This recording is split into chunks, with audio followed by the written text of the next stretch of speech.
been 84 years.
How's everyone doing? It's Friday. J0 Mike. Anyone else here early? Hello. I'm gonna put the song that's, or not song, but the video that's playing in the music channel. I came across it today. I don't like all of them. It's been 84 years. Bro, pre-stream's like 8 minutes. I really should edit the pre-stream to have a timer the whole time. I really should. I feel like people come in, they see there's no timer, and they don't know what's going on. Nothing. You lose. Good day, sir. How's everyone doing though? Something overlapping. I see dancing. Yes, actually. There is something overlapping. Is it too faint? I tried to make it not distracting, but enough that people might catch it. It's the Yakuza Friday night thing. So in it Outworld. Hi Never. Welcome in. Shit, better than some streamers I've seen that have 20 to 30 minute starting countdowns. I have like there's a weird Flim and I have talked about this off stream and on. I'm not gonna go too deep into his like side of it. He streams on YouTube mostly, so on his end, starting soon screens are kind of, they're not great because the way YouTube works is you click on a video, you expect the video. So you click into the video, and if you get hit with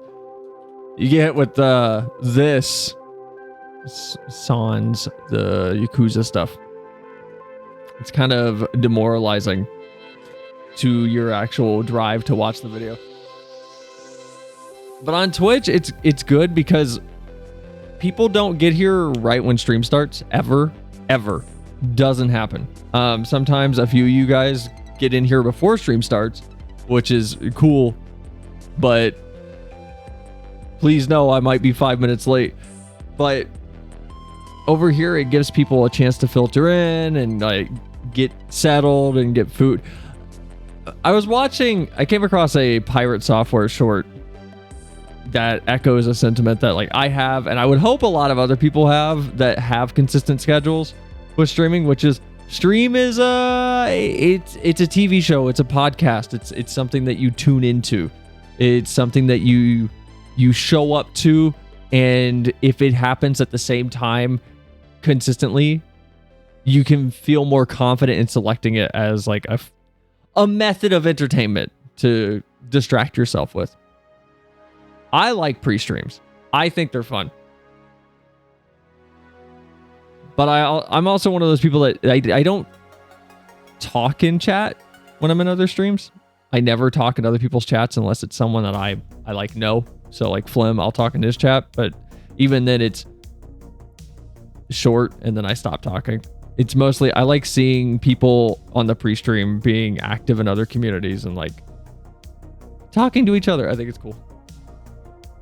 But how's everybody's week been? It was a cat dancing. So if you were on Shad's stream last Thursday when we did Helldivers,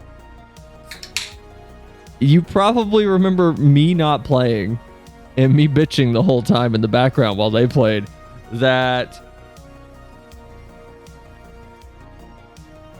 getting into the game was not happening because I kept crashing on startup.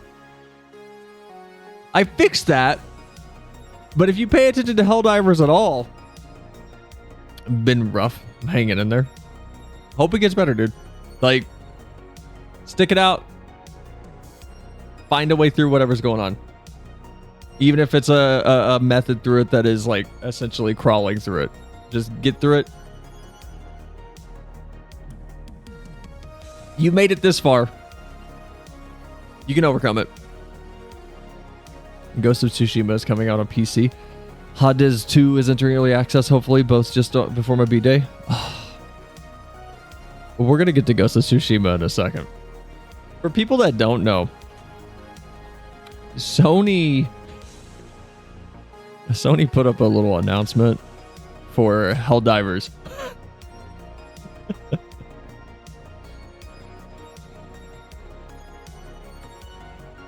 Attention Helldivers! Due to technical, well, this wasn't from Sony. Let me be clear. This was from Arrowhead Studios, but it's definitely Sony that's making them do this. Attention Helldivers, due to technical issues at the launch of Helldivers 2, we allowed the linking requirements for Steam accounts to a PlayStation Network account to be temporarily optional. That grace period will now expire. See details below in this post. Account linking plays a critical role in protecting our players and upholding the values of safety and security provided on PlayStation and PlayStation Studio games.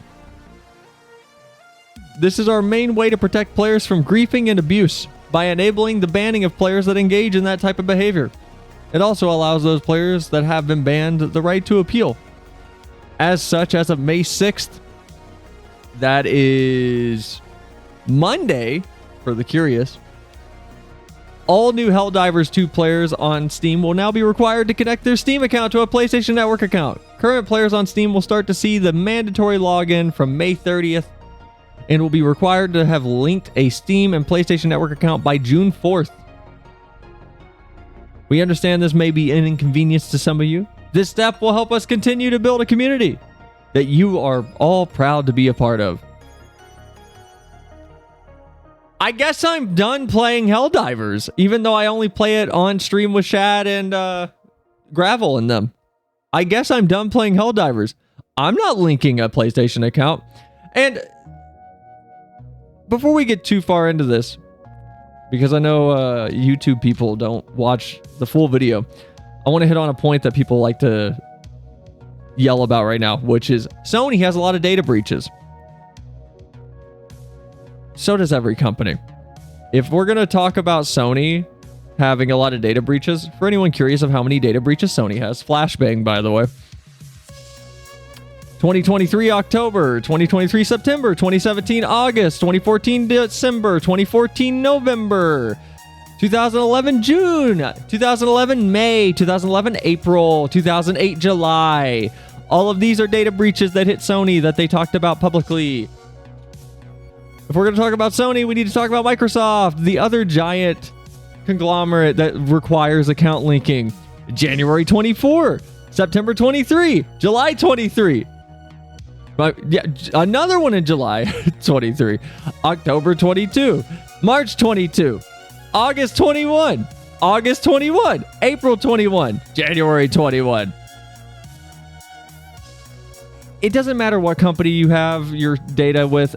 There's always security risks. There's always going to be data breaches of some kind. So anyone who's making this about a Sony's not secure point of contention, don't listen to that. The only company that I trust with any sort of data is a little bit in the gaming area world might be Valve, because it's hard to find any major data breaches that they've had on the level of Sony or Microsoft or Nintendo or any other gaming publisher or company, Rockstar, Bethesda. No, Ripperoni. Wow. To a lot of people that can't even get a PSN account.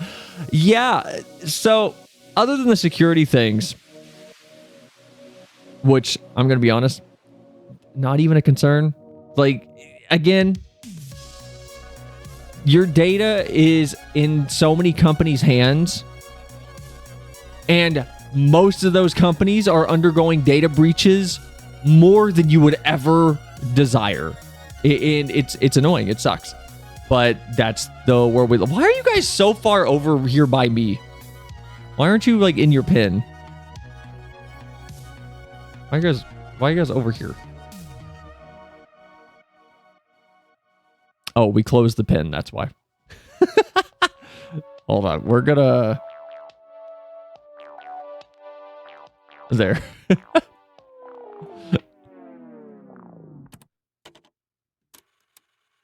That way so you guys don't get covered up. I have one, but does that mean you need to buy a PS4, PS5? I don't believe so. I believe a PlayStation account a fully activated one requires a purchase of some sort, but I would wager they're going to, I don't know, work around that for this somehow.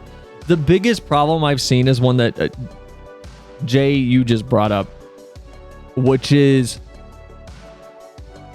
Helldivers has been available on Steam since what, January? I want to say. Hold on. Helldivers has been available since February 8th. So March, April, May. It's been about 3 months since the game came out. And for people that don't know, there are places that do not allow a PlayStation account, right? And because they suspended the ability to, or not the ability, the requirement to link a PlayStation account, because it is on the actual store page, it always has been. And for people curious what I mean, this has been on the store page for Helldivers for, I want to say like months since release. Specifically this part. Requires third-party account. PlayStation Network supports the linking to PlayStation account. They suspended it because apparently it wasn't working properly. That means people in those countries that have bought Helldivers, where they now no longer have access to the PlayStation Network system. There's a good thread of it on the Helldivers subreddit. But where is it? PSN is available in 69 countries around the world. Right now, there are roughly 190 independent countries in the world. The whole of Africa, except for South Africa, Egypt, and even European countries like Belarus don't have access to PlayStation Network. The Baltics also do not have PlayStation Network accounts. Anybody who owns Helldivers in those areas are at risk of being banned now if they use fake information to make an account. And they're going to be breaking Sony's TOS regardless, because they can't just make a PSN account with their genuine information. They'll have to put fake information out there. You just need to go to the PlayStation website. Okay. I haven't been on PSN for about a decade, Starry, so I'm going to defer to you and anyone else in chat who has information on it that probably actually uses PlayStation. My last console was a PS3. So I'm not counting the Switch, but and people who don't have access to PSN and have played the game for over 2 hours and have had it and who have owned it for longer than 2 weeks are fucked. Yeah. Wow, I really got to create something to stop me from saying I keep doing bleh. I'm curious if we're going to see Steam open up refunds for Helldivers. I know Pirate Software fully like detached himself in his brand from it and put in for a refund, so we'll see. I'm not refunding yet, or attempting to, because maybe they'll walk this back. And if they do, that'll be great. But if it's going to require a PlayStation account, I don't have a PlayStation. I have no desire to play the game ever on any Sony products. I have no desire to purchase any Sony products. Pirate Software did it. He loved the game. Yeah, he... Do I have it? Let me see if I can... Let me see if I can find the short that I just saw where he was talking about it. I can pull it up.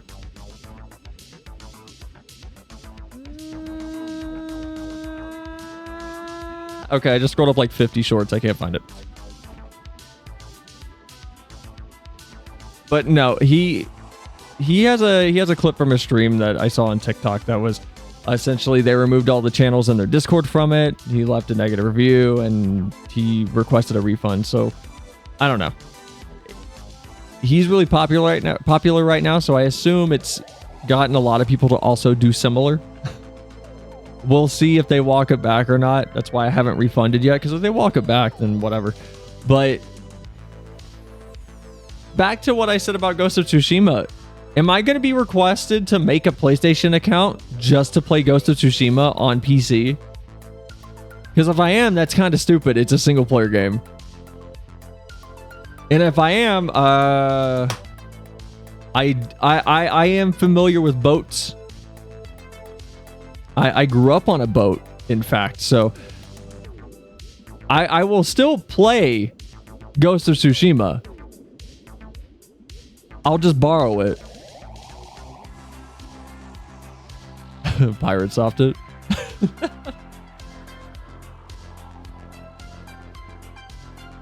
But it's weird. It's crazy how high Helldivers has come are gone. And now Sony's just nosediving it again. The reason I brought up at the front of this little segment the Microsoft data breaches and the Sony data breaches is because if you go to the review page right now for Helldivers, the top review is this one. Yeah, I'm not linking my account to PSN, and then a list of their data breaches. Microsoft has the same problem. EA has the same problem. Every company has the same problem. If we're going to point at data breaches as the reason, you're just self-reporting that you're not knowledgeable in the industry in the first place. Things get leaked all the time, and it sucks. That doesn't mean that you should be handing your data out and that this isn't a valid reason. But if this is the reason out of every other thing that Sony does, I just feel like it's a knee-jerk, short-sighted reason.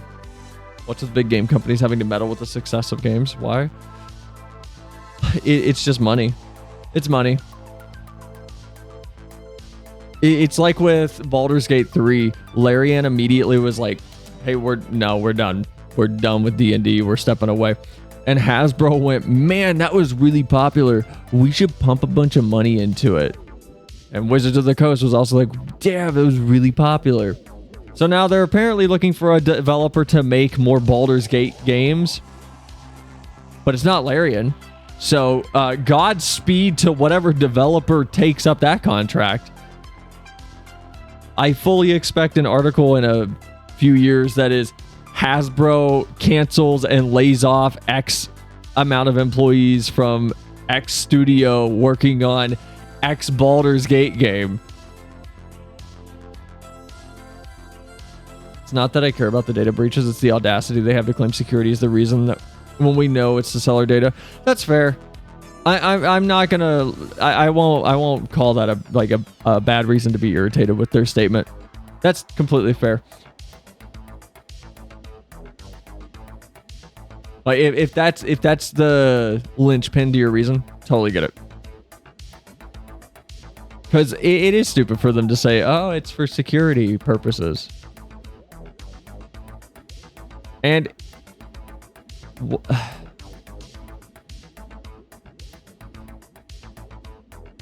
my biggest reasons for not wanting to have a PSN account, for anyone curious, is I don't agree with how Sony censors video games. I'm an artist. It's the principle of the matter. This is not a case of, oh no, my pixelated titties got covered up slightly. I don't like the alteration to content that was produced by a creative individual that is then adjusted due to a perceived expectation of an audience in a different region. I think that's just asinine. I think it's naive. And that's my stance on that. It's the censorship issue. It's no major studio is going to take it. They don't want to try to even match Larian or work with Wizards for the same reason Larian left. Yeah, no, it's absurd. No, if anybody's gonna take it, it's gonna be some dev house that does the kind of projects that what is this song? That does the kind of projects that everyone else passes on. And that's no shade at the dev house that picks it up, but it's not gonna be why are these two songs creepy and why are they right next to each other? Mining Melancholy, what about you?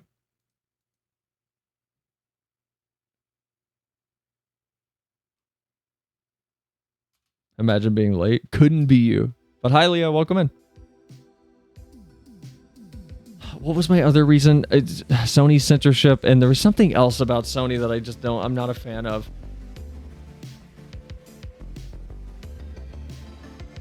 Like I could add in the fact that they're the one part of the game industry that for years and even now still holds back crossplay on things. I can add that to the pile. It's going to come back to me randomly while we're doing something completely different from this discussion, what I was going to say. I knocked myself off my own train of thought so hard.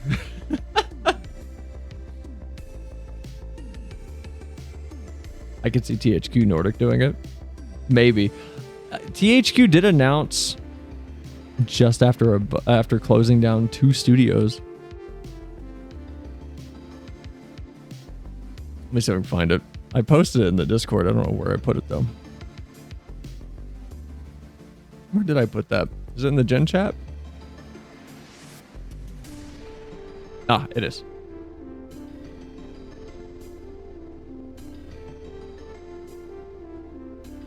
This, I did come across this yesterday. THQ Nordic is apparently doing a Gothic 1 remake.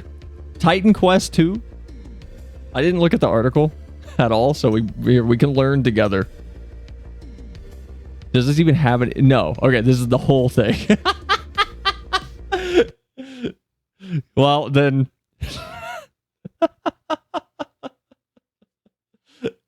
to the 50 Gothic fans out there... Yay. I know, I think it was Zen. I haven't seen Zen around stream for a few weeks, but I think he was super into Gothic. I don't know if anyone else here knows about Gothic or care. What is going on with YouTube? You're underestimating the amount of Gothic fans. I feel like Gothic's just an IP that's been all Poles and a few Germans. I feel like Gothic is a series that super niche, very passionate fan base. I like the Gothic architecture. Is there Gothic architecture in Gothic? God, what was the other reason I wanted to, like, I had for not wanting to go to Sony?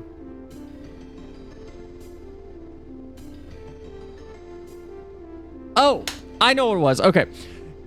So they're weird censorship policies,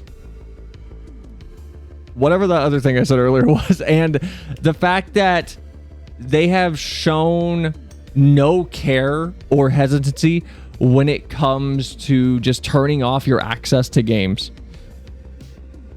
And they also seem to not care about preservation period for video games. As much as Microsoft isn't doing enough, in my opinion, they're at least not 100% tone deaf about it, like Nintendo and Sony seem to be. So those are like my main reasons why I'm not, sorry Sony, I'm not keen on a PS5 ever. And if I have to make a PSN account to play Ghost of Tsushima officially, I'm just gonna get the game from somebody else to play. I'm just gonna borrow it. I'm just gonna get a whole ass PC or something if I have to.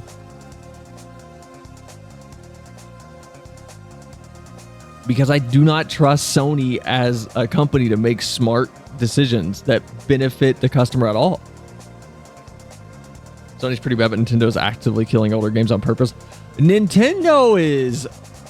I don't know if anybody will know what I'm talking about. I almost said remember as if I was directly alive, well, conscious during that era. But back when, I think it was Sega, around the heyday of arcades, when they were explicitly just deleting master files and everything to either save space or because, well, the game's done, we don't need this anymore, so let's just get rid of it. I feel like Nintendo's attitude is maybe half a step away from that sort of behavior when it comes to their older projects. Because Nintendo is explicitly the one person in the industry right now the one entity in the industry right now that I will explicitly stand by. They're not your friend. They have no desire to get a good product in your hands for anything other than milking as much money from you as possible. The fact that Breath of the Wild is still, what is it, $60? It's still at the original release MSRP, isn't it? Which is absurd. Why did all of these get depressing halfway through this? This started off so positive and happy.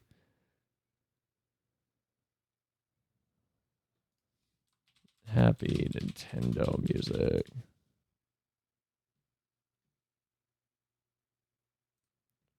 How about this one?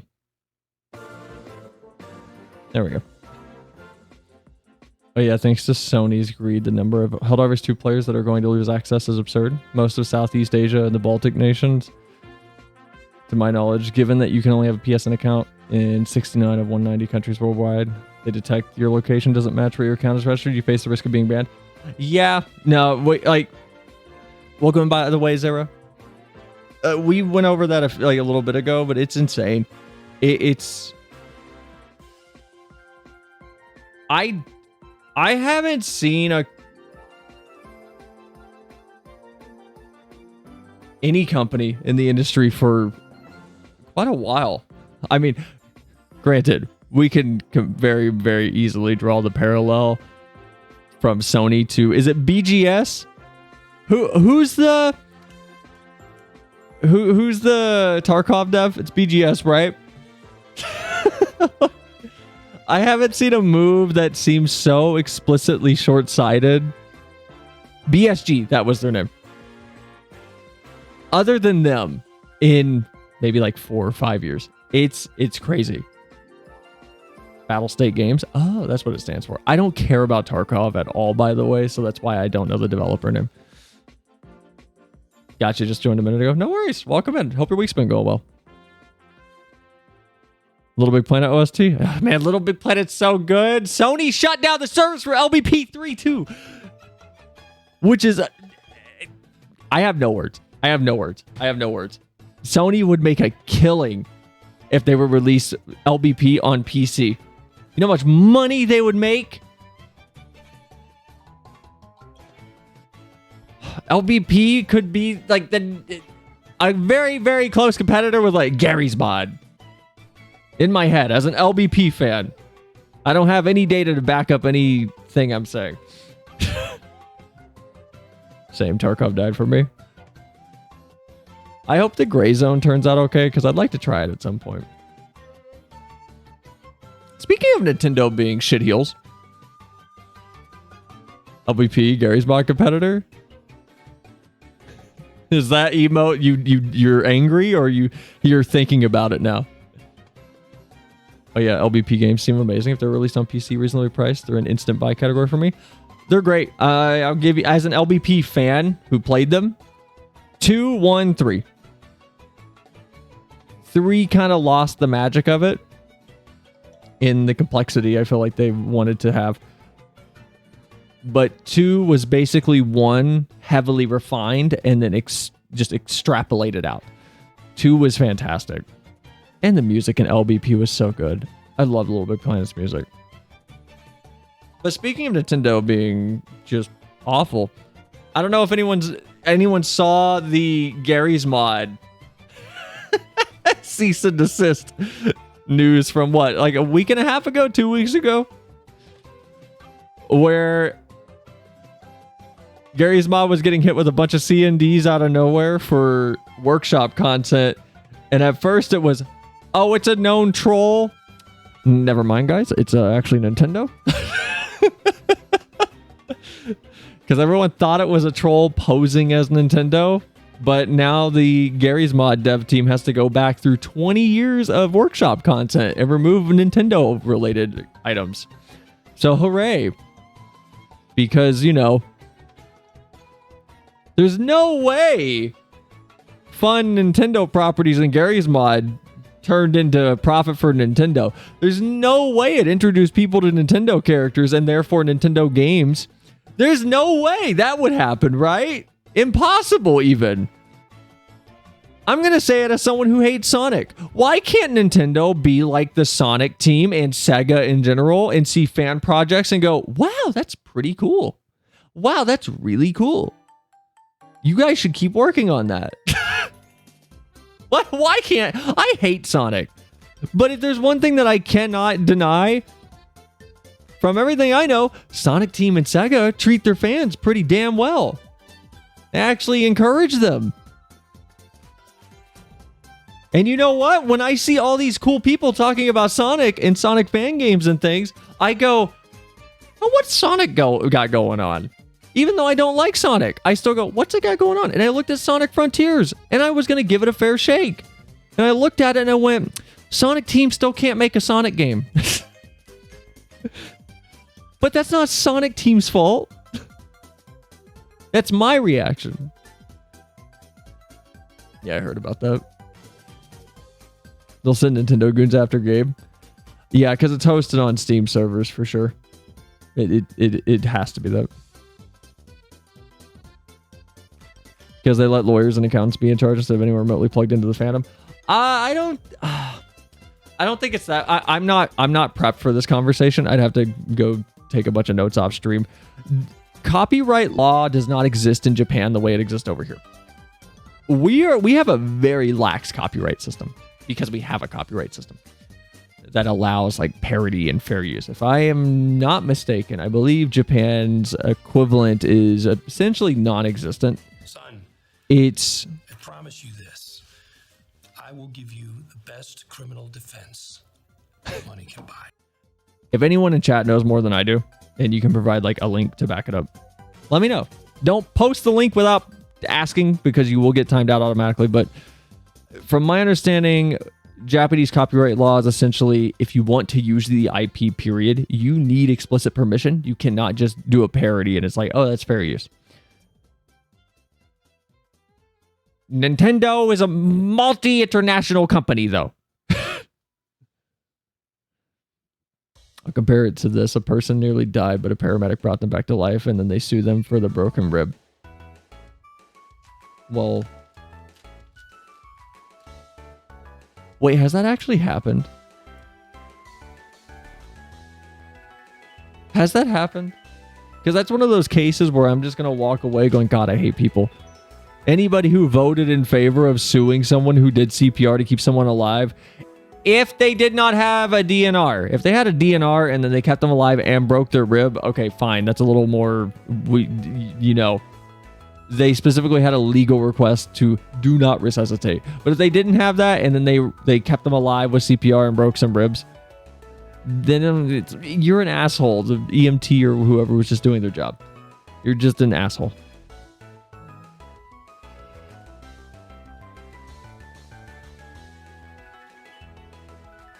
I know that's true because VTuber companies need authorization of the company to stream the game.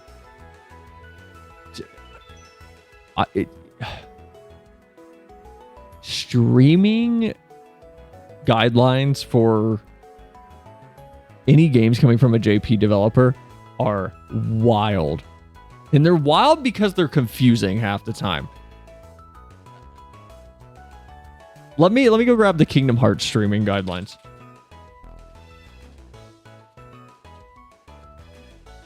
There's a line in it that confused me. Let me see if I can find it really quick.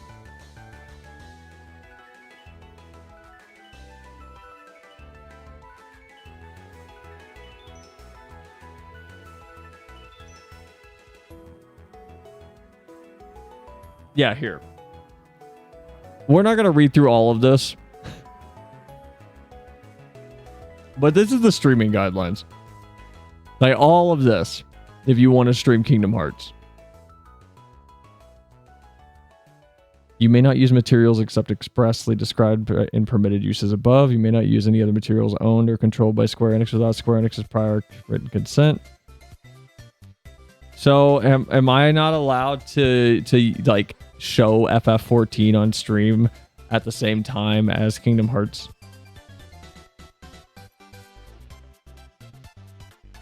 You need to have the DNR on you or they are legally required to try to resuscitate. Just get it tattooed. Just get it tattooed on your wrist.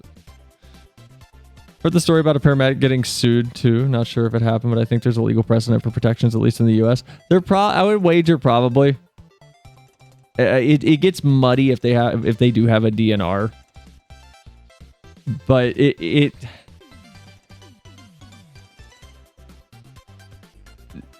stuff like this gets muddy regardless, no matter what.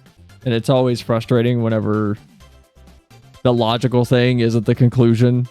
Or it's like if they didn't have the DNR, this is hypothetical. I want to make that very clear. If someone was resuscitated and they had a DNR, but the EMT didn't know, there was no way they could realistically be made aware. So they resuscitated them, broke a rib, they got sued, and then the jury sides with what would it be called? I don't know legal stuff. The defendant would be the one that with the rib broken, right? Sided with the one suing the EMT.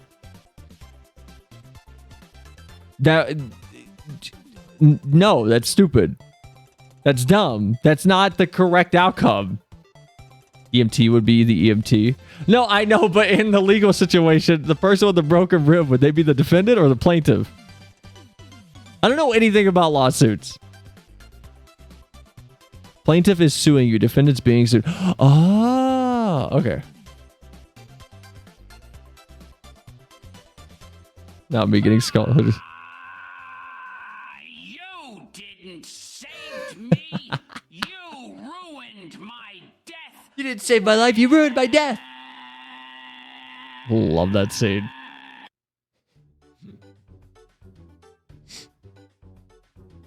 God, I love The Incredibles. Not me getting Scholar to 60 to make my glam for the contest. You got it. Next Saturday. Yeah, you got until next Saturday for the glam contest. By the way, the glam contest is starting. It's running right now. If you want information on that, go to the Community Runway channel. There is a thread open that is also filled with a small little blurb to point to the help guide, not help guide, the submittal guidelines for the actual glam contest. No, go away. Squadron mission, saving my ass when it comes to leveling. Prizes for glam contest are 100k gil per category, by the way. But no, this just doesn't. This giant wall is absurd. I'm sorry. In order to not spoil players' enjoyment of the game, motherfucker, if you're coming to a stream of the game, you're gonna be spoiled. It's a live medium. So you get nothing. You lose. Good day, sir. This is already stupid. You must mark all content that includes details of major plot developments with a clear spoiler warning. Have I don't think we've done that.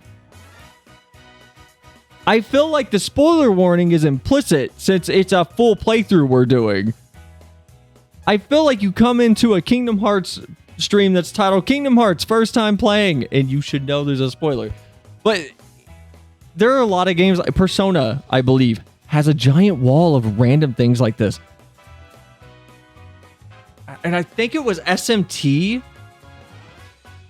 Not the most recent, maybe it was the most recent one. I saw streamers complaining about streamers being specifically, I believe, Pat Stares At on Castle Super Beast.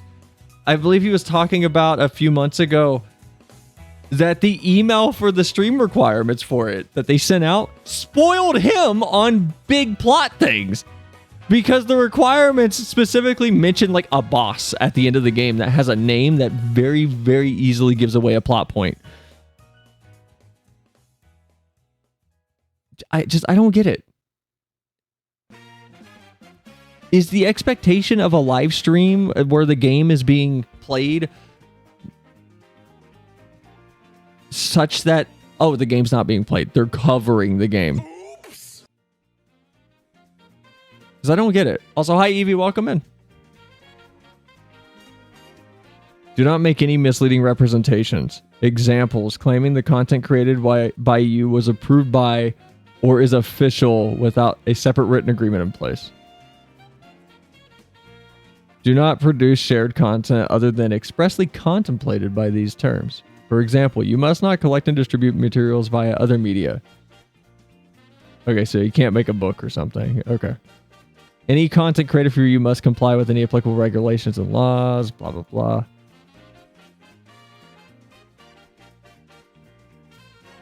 Do not stream or upload videos or screenshots of any scene if native gameplay recording is blocked for that scene.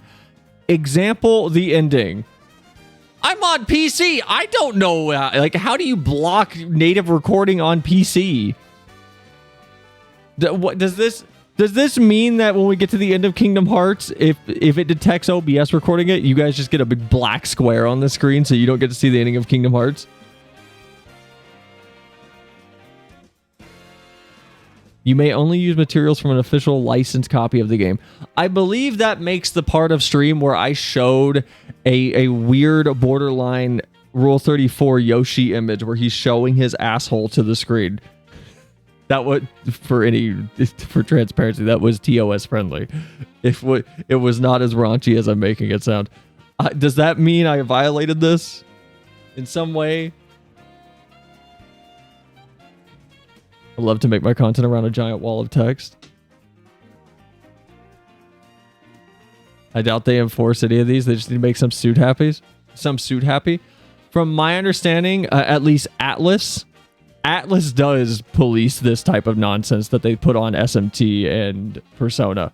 From my understanding, I don't know about Disney, but from what I know, Atlas does. And Atlas is a weird company that seems to just hate fucking money.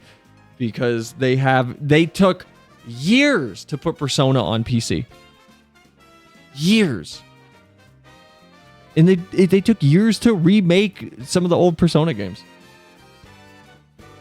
I zoned out. I'm sorry, Yoshi's what? I might. I don't know if I still have that image. Hold on, let me see if I still have it.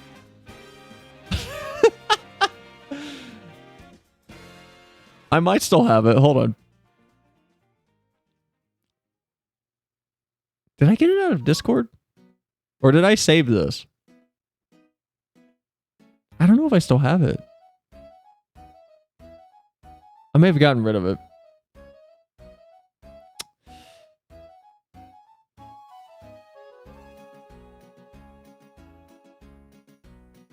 I recall VTuber doing a stream where they kept repeating Atlas, please let me play Persona for hours. Atlas seems to hate money. But whatever. It's wild. I don't know what's going on with Helldivers. I don't know what's going on with Sony. I still have yet to see the Helldivers dev team make an official statement on the crash to desktop on boot issue that I was having. And not just me. If you go into the Discord and check the subreddit, it's not just me. And the Steam discussions, it's not just me. By the way, the fix was disabling controller input through Steam. Super easy. Hold on. I bet I have it in... Let me see if I send it to Shad. Yoshi ass. Yoshi. No. Is it in the Discord? I feel like one of you guys sent it to me.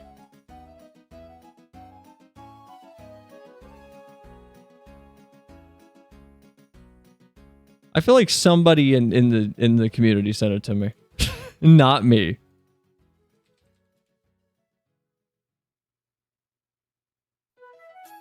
Maybe did I put it in the Discord?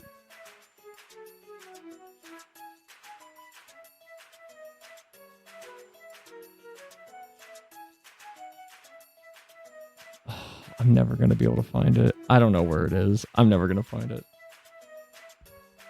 Oh, well. Hold on. Let me go to another tab really quick.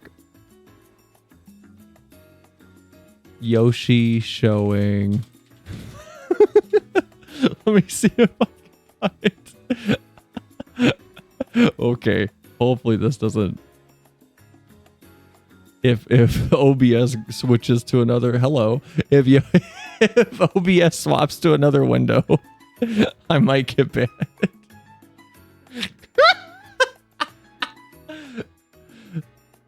Why is there so much Yoshi inflation porn? Bruh. Most normal cell Google search. Why is there so much?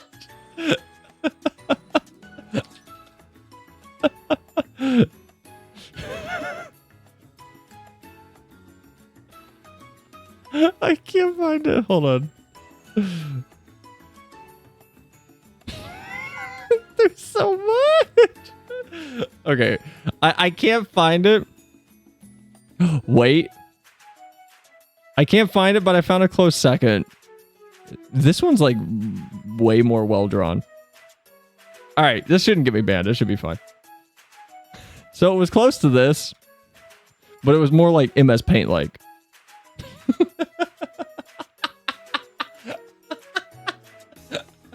Better question. Why did you not expect the Yoshi inflation port? I don't know. I didn't think Yoshi would be the Nintendo character that would be getting blown up.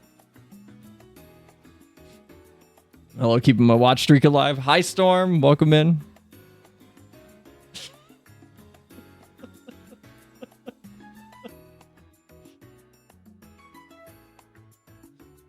Stream thumbnail about to be crazy. How long do I need to keep something on screen to make it the thumbnail? Wow, there is a lot of like, there's a lot of shots of Yoshi's ass on DeviantArt. There's a lot. Why are people horny for Yoshi? Did you know that in 2004, the fast food chain Sonic broke Rule 34 of the Secure Inflation Act by printing their own money to cut costs in the company, which was a factor that led to the 2008-2009 recession and the downfall of the market. Look up Sonic Rule 34 inflation for more info. Not sure. Best have it up the whole stream just to be safe. You know what? Hold on. I got you.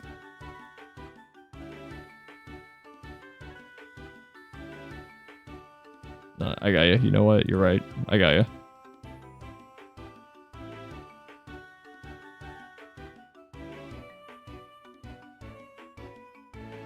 You know, I came on stream today. I was like, I got nothing to talk about. I got like Helldivers and that's about it. That's like all I got. I got nothing to talk about. I'm glad we've found something to latch on to.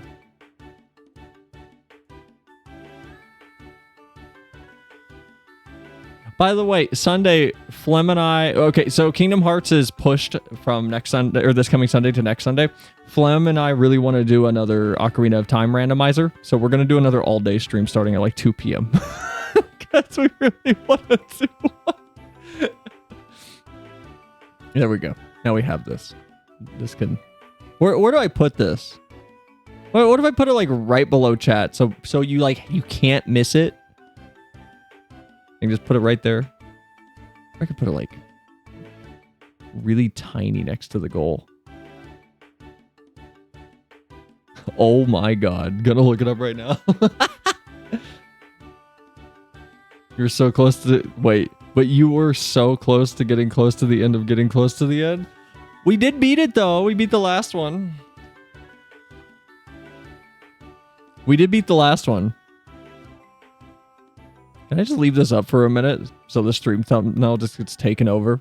What if I get banned? Like, will I get banned? It might be fun to be banned.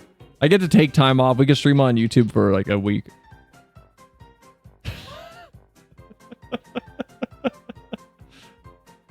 You could claim artistic representation. It's just Yoshi. That's what he looks like from the back. It's not like he... artistic expression. Yeah, it's not like he's blushing or something. It's not sexualized. He just turned around. I don't know why he's got the Vibrotron lines around his tail and his thighs, but he does.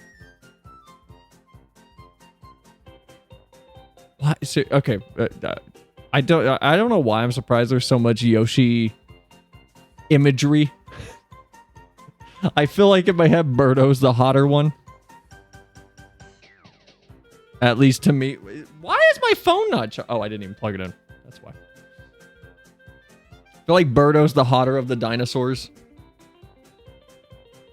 What were we talking about? What was going on?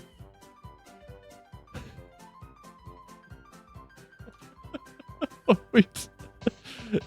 Isn't Birdo trans? Birdo's still hot.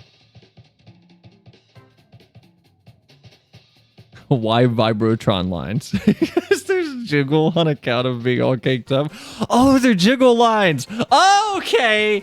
Okay, I get it now. Okay. I didn't think of... Hold on. In my head, Yoshi's stationary. Is he supposed to be like shaking his ass in this picture? Is that why the lines are there? Is that the implication? I feel like I could draw a more intuitive looking ass shake than this. I'm not going to. I'm just going to say I can, and then people can be wistfully hopeful that I might do it one day.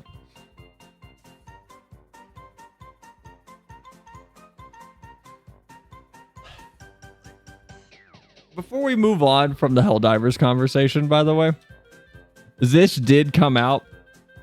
I say came out. I did come across this in the Discord.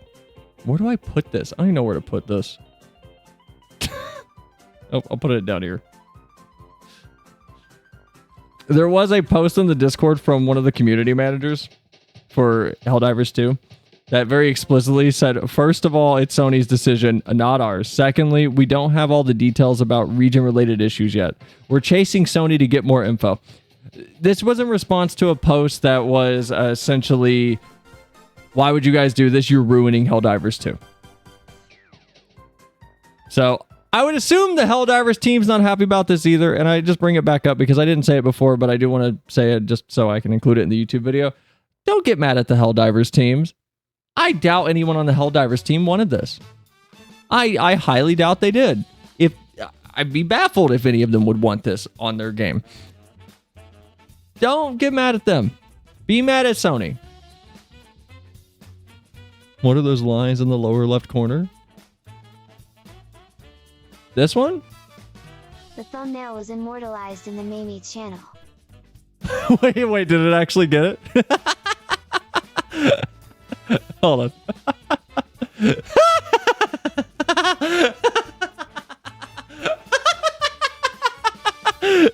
Yes.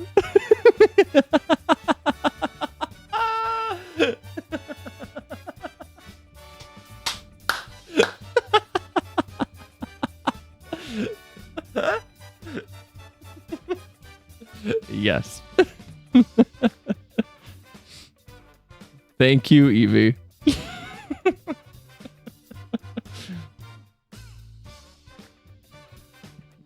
Fuck, should I come back to?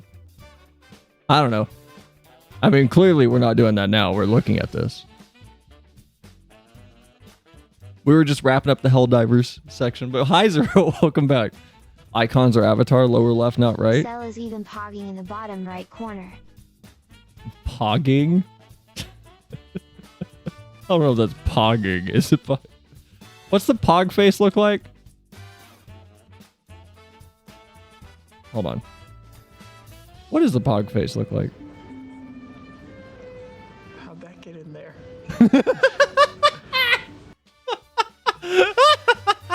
I forgot we had that.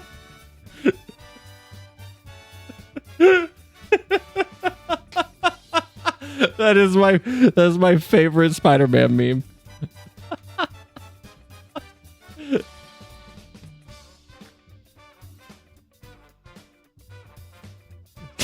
You know what? Never mind. I was gonna try to warp my face into the pog face. I'm not. That would be terrifying. So, who here's seen the Fallout TV show? Because I finished it recently. I'm not gonna spoil anything too heavily, and I'll give a spoiler warning. But have you guys watched it yet?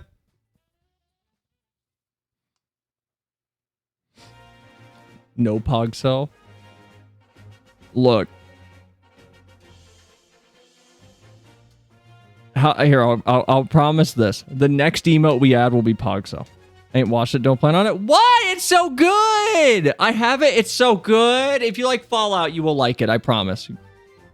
Take it from me. Be parasocial and take my opinion as the gospel. It's good. It's really good. It's really good. It's really good. I haven't. Will eventually. Not fussed about spoilers, though, so go wild. Fallout, I have. It's great. finished it. Glad they have not ruined it thus far. I don't think they're going to ruin it. There was some interviews with Todd Howard where he mentioned that he walked around, I think it was the overseer's desk. And when he walked around, no, the Yoshi's gone. Hold on. We can't have that. There we go.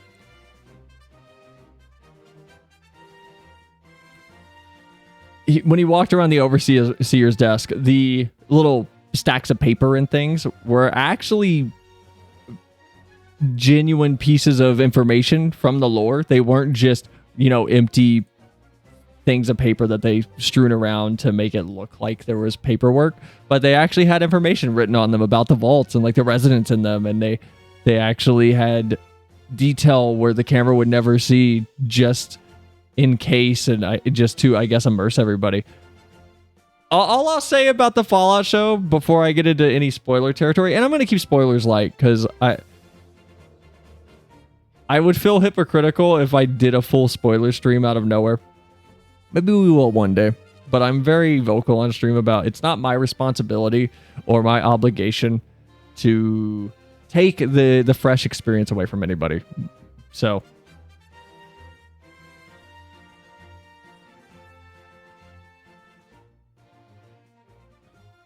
I haven't played any Fallout game. We'll talk about that in a second.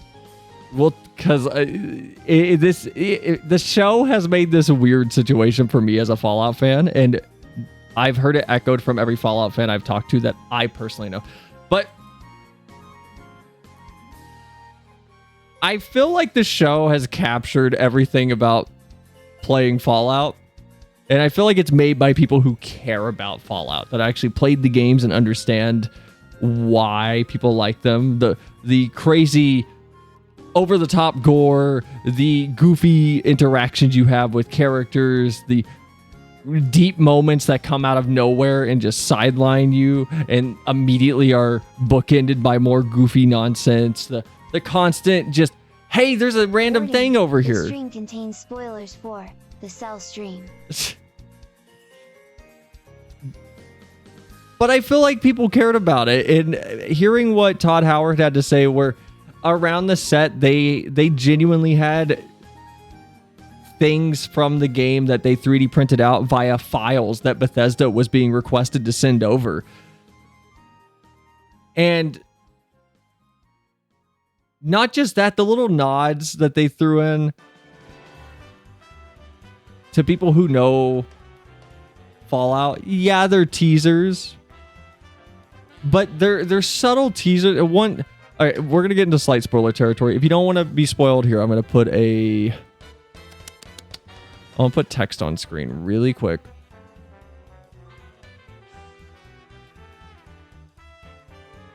Fallout spoilers.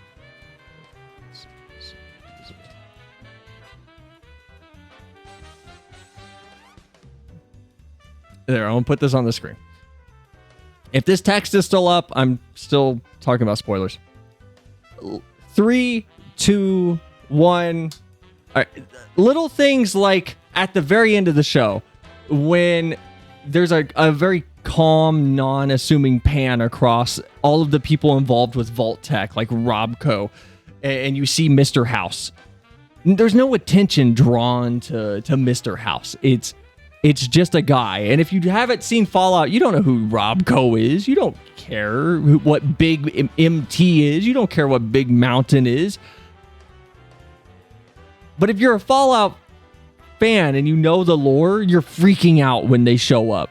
And you're like excited to see what they're going to say and see how they're going to portray them as the monsters that they are in the universe.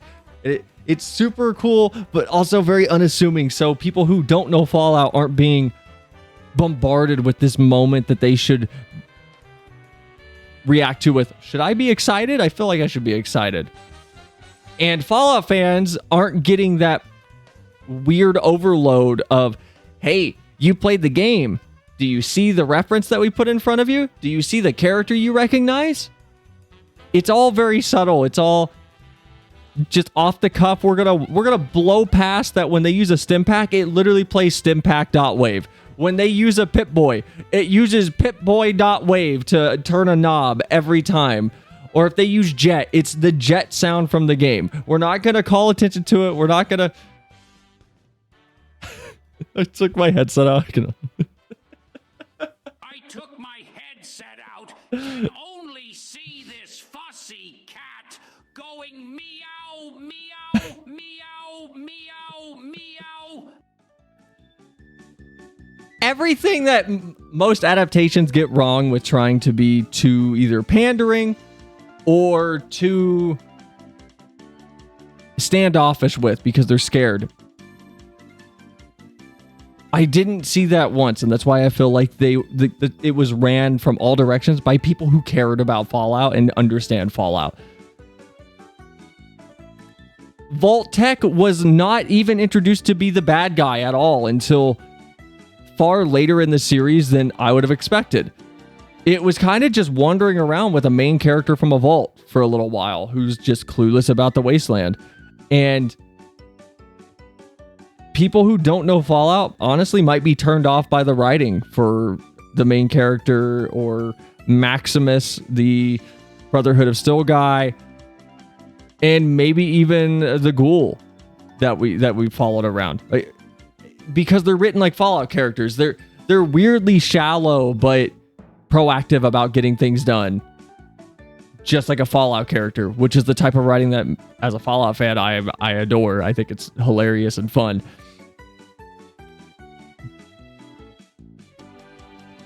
Enhance bottom left. Hi, Zen. Zen, you like Gothic, right? You're the person in the community that likes Gothic, right? Also, how you been, man? Been a minute. I'll enhance in a minute. I'll pull the image up larger in a minute. But no, if you haven't seen Fallout, go watch it. It ends off with one hell of a cliffhanger. I'm stoked for season 2. I can't wait to see. I'm not gonna spoil the cliffhanger. I'm sorry. I know it says spoilers, but I'm not gonna spoil it. I'm so stoked to see what they do with one of my favorite settings and areas that exist in the lore. I'm so excited. It's gonna be awesome. The only thing I didn't like for a minute until I realized, oh, it's supposed to be like video game romances, was the random romantic interest that the main character Lucy took to Maximus out of nowhere. That was very strange. But then I realized, oh wait, it's supposed to be a video game romance, I feel like, because the rest of this is very video gamey. So yeah, of course it's going to be shallow. It literally starts as like him seeing her and her seeing him, and they both have the face of woman, love interest, plot progression. Whoa.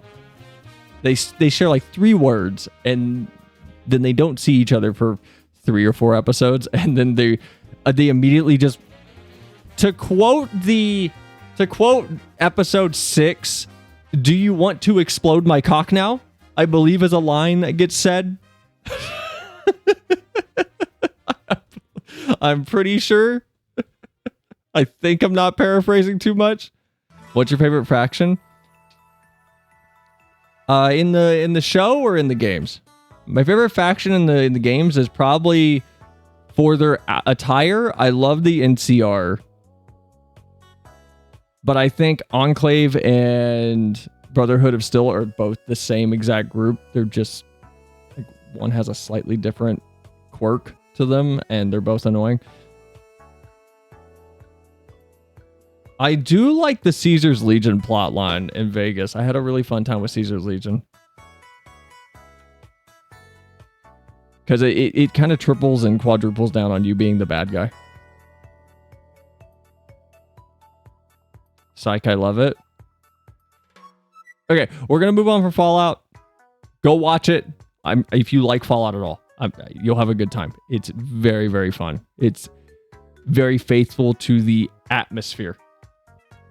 It's it's very faithful to the atmosphere is how I would describe the Fallout TV show. It understands that the people coming to Fallout want to see how shitty things get, but they also want really good music, which is that's what Fallout is to me. It's a terrible, terrible time with really good music. And the show seems to understand how terrible Fallout fans want everything to be. Okay. All right, we're done with Fallout spoilers. Go watch it, though. Go watch Fallout. It's good. It's really, really good. It's really, really fun. Highly recommend it. Another Caesar W. That's a pickup line that will have impact, good or bad. Who knows? I won't talk more about it, but it everybody in the Discord call, whenever it gets said in the show, was immediately like, okay, this character is definitely meant to be low intelligence. Because I feel like this won't be spoilers, so don't worry, people who just unmuted. I feel like every character in the Fallout show, you can almost see their stat sheets, and it's really funny.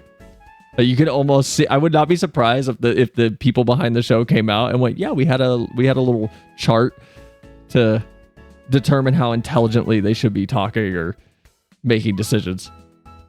I would not be surprised. So, did you know my birthday lands on this National Shrimp Day? There's a shrimp day. Also, for anybody who just came in, Yoshi. We were talking about Yoshi earlier when we were talking about Helldivers. I wonder what my stats are. Also, Zen, the reason I brought up Gothic.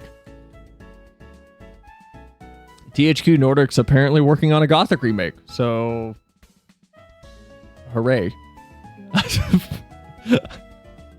And anyone else who cares about Gothic in the community, apparently there's a Gothic remake coming, so maybe people will care about it more than the current fan base, and a new Gothic game will be made. Who knows, though? I don't mean that as a derogatory thing. It's just a niche game, so hopefully maybe it'll build more fans.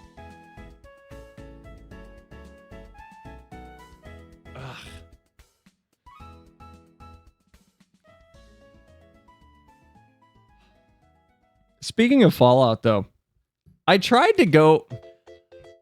I don't know if anyone else who's watched the Fallout show has had this. I'm sure everyone else has, but I got the itch to go play Fallout again. I tried to play New Vegas about 2 weeks ago.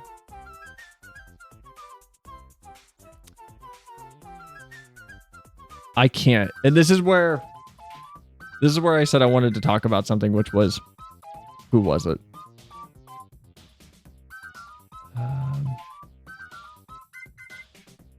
I haven't played any Fallout games. Oh yeah, Evie. This is for you if you ever plan on playing a Fallout game. And anyone else who hasn't played Fallout, if you've been interested in the games. It's a weird situation because the Fallout series is now in this place of, oh, whoa, this TV show is really good. It's based on games, right? What game can I go play? Well, we got Fallout 4. Which is it's okay. We got Fallout 76. It's an MMO. Apparently it's getting better. Speaking of that, we might be playing Fallout 76 at some point with Shad. We got Fallout New Vegas, which is the best one. But it's really old. And boy, you can tell that it's old. And it doesn't run very well. And then...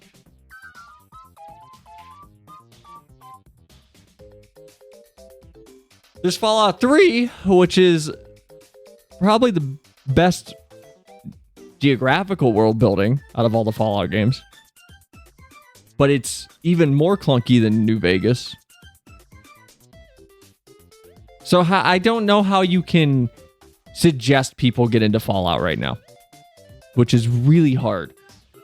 The way I've done it, which I'm going to use VV, our emote artist, as an example, because we all watch the show, and Vivi has no desire to play the games. But what we did was essentially just find some really good lore videos on Vault Tech and a few other key things. It was like, here, just binge these, and these will give you everything you need to know for the Fallout world. And I think that's a good option because I listened to a 2-hour video on Vault Tech the other day, and it was really fun and really, really cool. But I hate Fallout world building. How? It's so good, though. I love Fallout's world building. What's bad about it? How? What's wrong with it? I love weird nuclear punk that froze in the 50s. I love it. Nah, but I dislike Gothic's remake for reasons. I'm content with letting old games be dead. I'm not. Horizon Zero Dawn remake is coming, and I'm excited. Okay, I can't lie. Sony needs to calm down. There's too many remakes. But I don't know where I would tell someone to get into Fallout, because I tried playing New Vegas about 2-3 weeks ago. I can't. I could not. New Vegas was... Every 30 seconds, I felt like I was stopping to open my Pip-Boy to do anything. And I have no desire to try and sell somebody on that. Because it's such an old design for games. It just feels clunky. It just doesn't feel very nice. When did New Vegas come out again? I believe 2013? No, 2008. 2010, damn it. October 19th, 2010 is when New Vegas came out. 3 was 08, my bad. Also, the Polish government already did a Gothic sequel a few years ago, so I'm fed. Speaking of games like Gothic, we talked about... I don't expect anyone to remember what the hell I'm about to talk about. We talked about this months ago on stream. We were talking about Pathologic. Apparently, I have Pathologic installed on my computer. I don't anymore. I deleted it last night. Apparently, I have Pathologic too. So if anyone remembers that conversation whenever we were talking about possibly playing it on stream, and I was like, no, I don't even own it. Apparently, I did. I found it last night. 200 years outside the bunkers and vaults, and people still live in piss and shit rubbish, wearing dirty fucking clothes, living in trashy houses. I love it. It's awesome. I love it. Give me my Blamco mac and cheese. Sin, are you Polish? Oh, no? Okay, good. I'm gonna let you guys unpack that. Pathologic is great, but also really bad. Yeah. I watched, I think H Bomber Guy has like a 3-hour video on Pathologic. I think that's where I heard about it the first time. Was it H Bomber Guy? It was some big video essayist.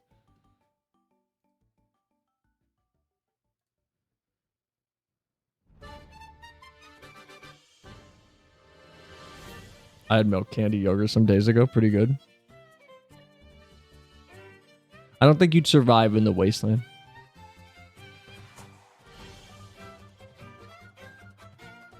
I'm gonna be honest. I think you might die, Evie. I'm sorry.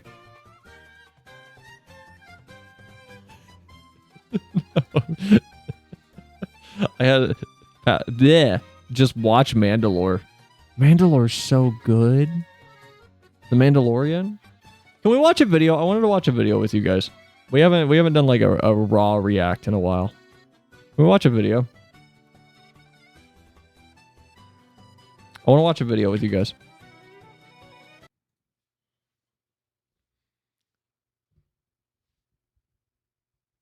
I just cringe when I meet other Poles online. Oh yeah, you are Polish. Is that a thing? Is that a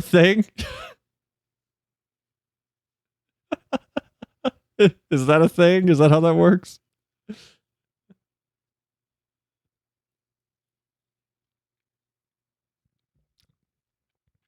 By the way, I know nobody asked, but shout out to FF14's lottery system. For the 12th time, I've tried to buy a house, and I have not bought a house. Just quick shout out to that. I'm really big into that. It's super nice.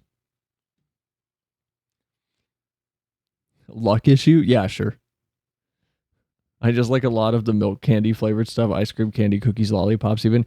Yeah, those would all be gone during an apocalypse. I don't know if you'd survive, I'm sorry. If you do play Fallout 4, by the way, put it on survival mode. It's probably the best way to play that game. It is what it is. I hate that phrase so much. Wait, why are subtitles up there? What? Is that the subtitle? I've been on this spree of trying basically. What?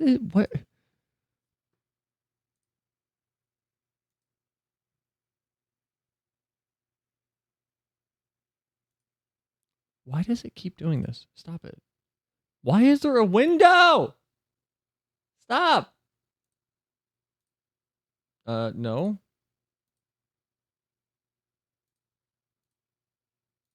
Why does it keep resetting? Go away. Okay, anyway, I wanted to watch this. I got about halfway through it off stream, and I play it because you moved it. I didn't move it. I didn't move it. We play MMOs on here, though. And I talk about RuneScape a lot. And I talk about FF14 a lot. And with the current state of the game industry, I thought this was a fun topic. I've been on this spree of trying basically every major MMO recently, and it got me thinking, and I might be the first one to ever have this thought, but I don't think we're getting another good MMO for a while. Other Probably games not. that come out, they follow a very similar life cycle. A big mountain slope. You start out at the top, everyone's talking about the game, and it kind of just slopes down and loses its player base over time. I mean, it's a typical life cycle for a game, very natural. MMORPGs, on the other hand, follow a very different looking life cycle. They come in all shapes and sizes. They might... Okay, I'm going to be a big fucking nerd for a second. Can we... Can we talk for just a second about how good RuneScape's map is? Okay, I'm just nostalgia blinded. I'm not even gonna lie. I'm using your chair for a second.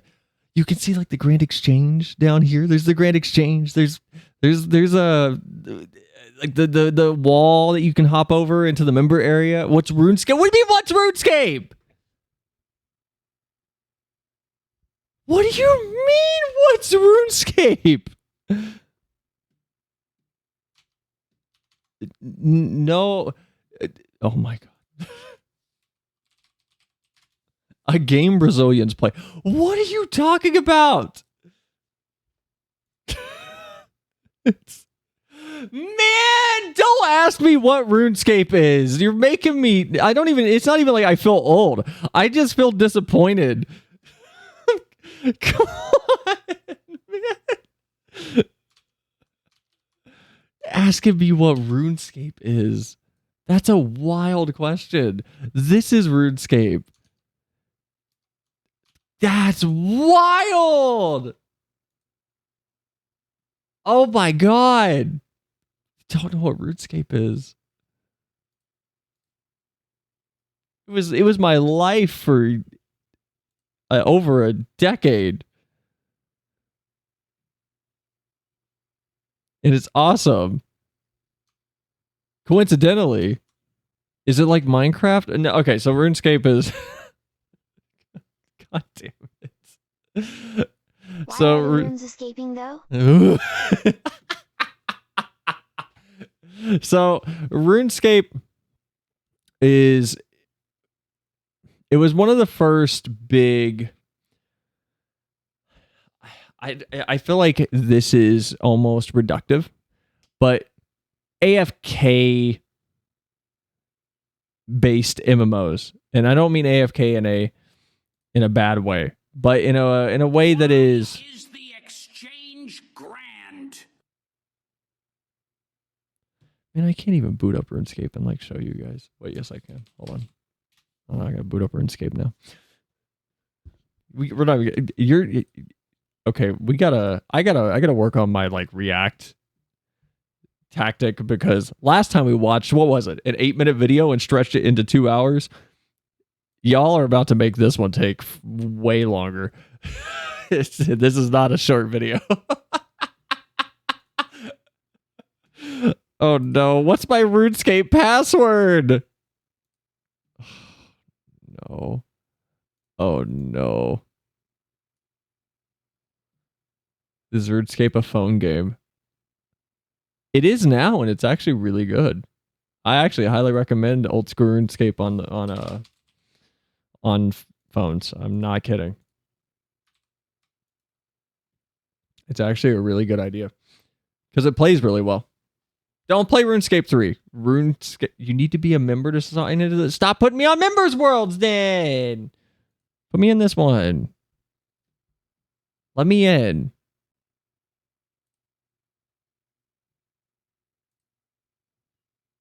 What is this?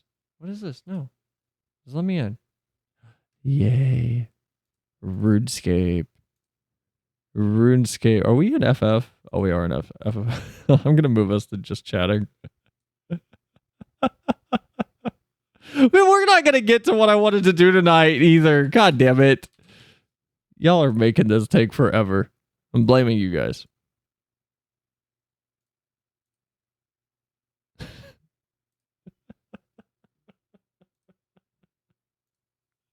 Play RuneScape with the FF14 tag. Never blame me. I had FF14 running in the background. It's still running. I'm not like gonna get in trouble, right? All right. Is this gonna count? This is RuneScape.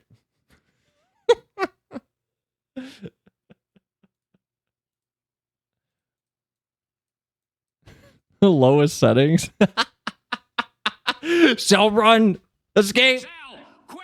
Run! Escape! Oh, I gotta move myself. I'm gonna put myself here. Okay, so, whoa, what just happened?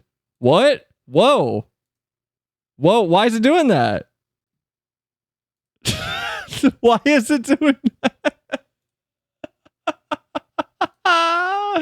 Hold on.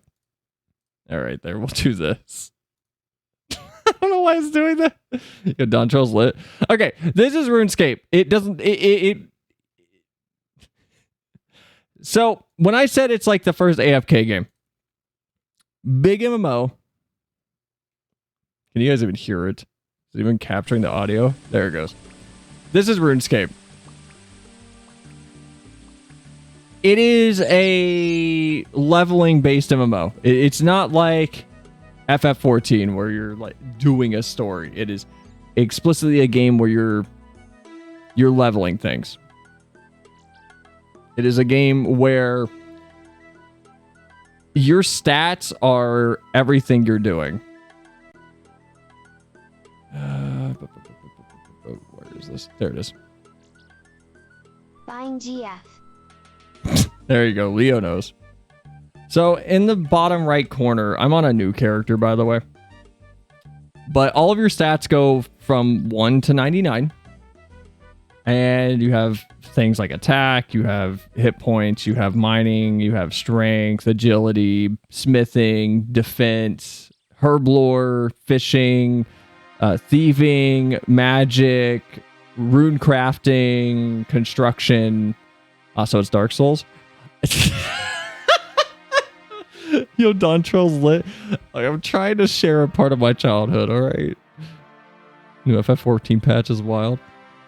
So, to like level up attack, for example, you would come here and you find a cow. And this is what you would do. You pick an attack type. So, like, slashing would give strength XP. Why is it halfway off the screen?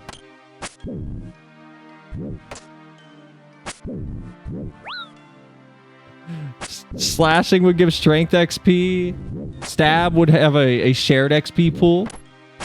Slash would be attack XP. And you just kind of sit here and it would slowly level you up over time. And you could hang out and like talk to people and If you wanted to go work on crafting, you could. If you wanted to work on smithing, you could. If you wanted to do questing, there is like a proper story, and it's not the like, you know, FF14 story. It's not gonna blow your mind, but it's not terrible either. But if you want a fun game to play on mobile, that's a bit of a time waster / AFK house type game, come give RuneScape a try. We also will probably do RuneScape streams at some point on the alt channel because both Vivi and I really want to play RuneScape and we need an excuse to. So it would be really fun. But it's also got really good music. And the map's just interesting. So, like, all right, let's get out of here from this cow. If you notice, the cow was dropping, like, bones and... Man kills livestock. Why don't you strangle a chicken, big guy? You can. There are chickens back there. So usually new players will, like, farm cows for a little while to raise their attack, and then there's shortcuts as well. I'm using RuneLight, so these are plugins that allow me to highlight stuff like this. This is not in the base game. But oh, you can't jump fences unless you're a member. I gotta take the long way around. By the way, you can play this game with one hand. It can all be done with just the mouse. You do not need a keyboard to play this. I would recommend, if you're going to play this on PC, though, to use RuneLight. Specifically because I'm not using vanilla draw distance. The vanilla draw distance is like up to that brick wall. It's very short on old school RuneScape. I am using frame rate control to lock myself to, I believe it's 15 FPS right now, because the game just feels better to me at 15 FPS than it does at 60. So if I set it to 60 FPS, I feel like this is too smooth. At least for me. I played the game for my time from like 8 years old to 16 or 18 at the 15 FPS. No, please. No, please. No. Oh my God.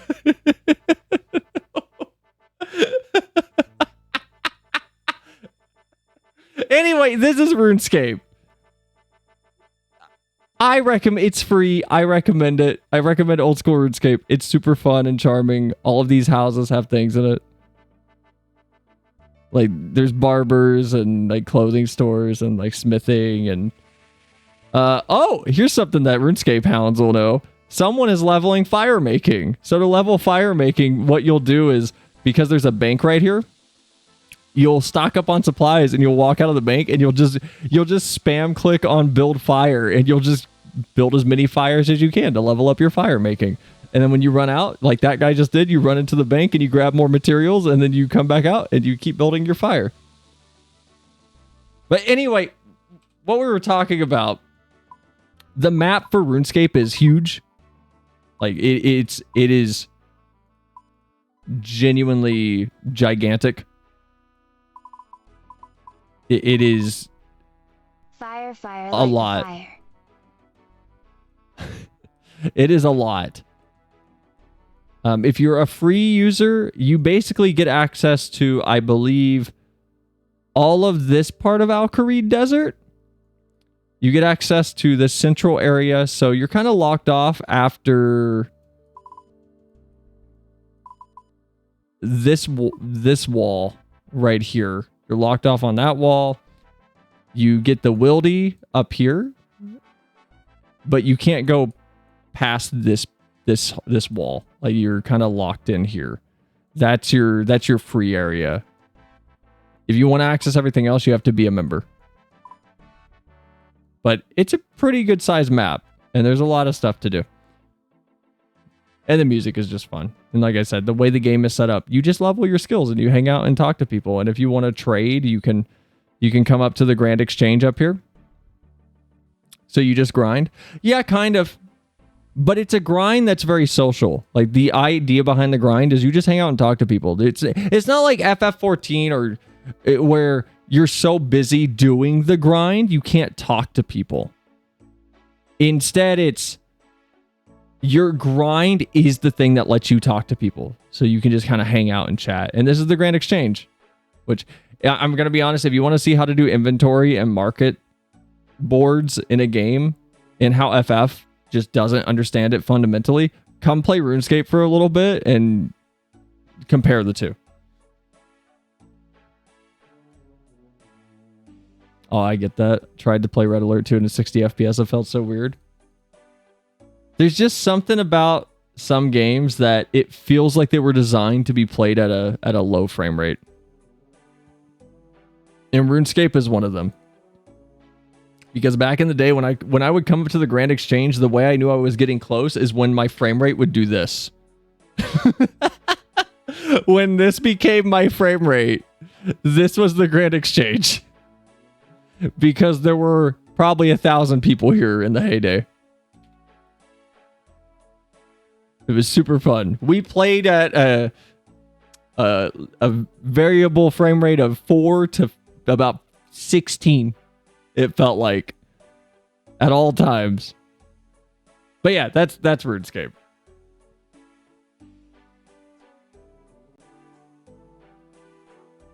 God, I had to like do a weird workaround, so hold on, I have to manually get rid of that.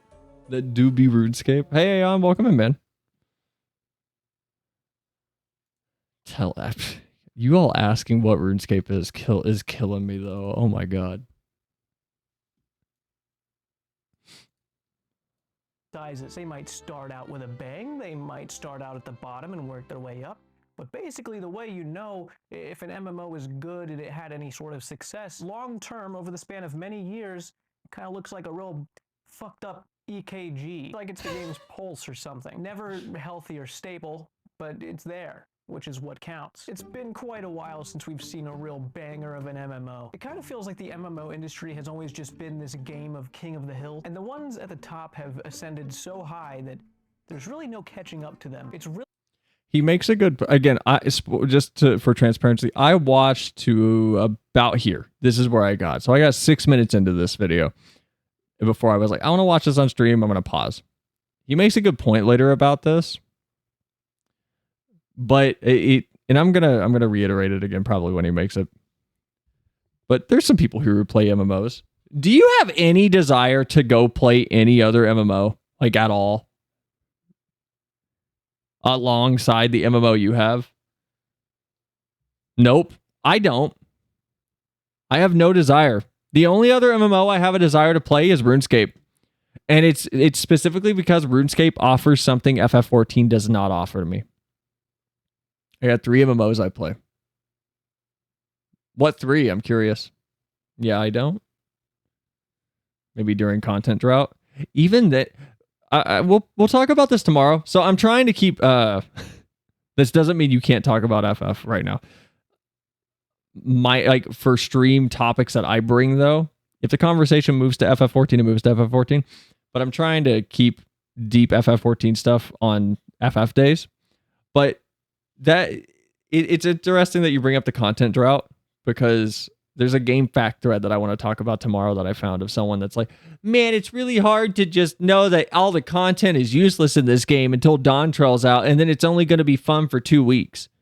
And we'll talk about it tomorrow in depth, but it's content drought's interesting because I'm a RuneScape player. I came from RuneScape, and I just showed you guys what RuneScape is about. Very short, shallow, but I gave you a quick rundown of what you do in RuneScape. You pick a skill and you go level that skill. That is RuneScape. You go do a thing to level the skill that you want to level. That's all you do. And alongside that content drought mentality is interesting to me, because as a RuneScape player,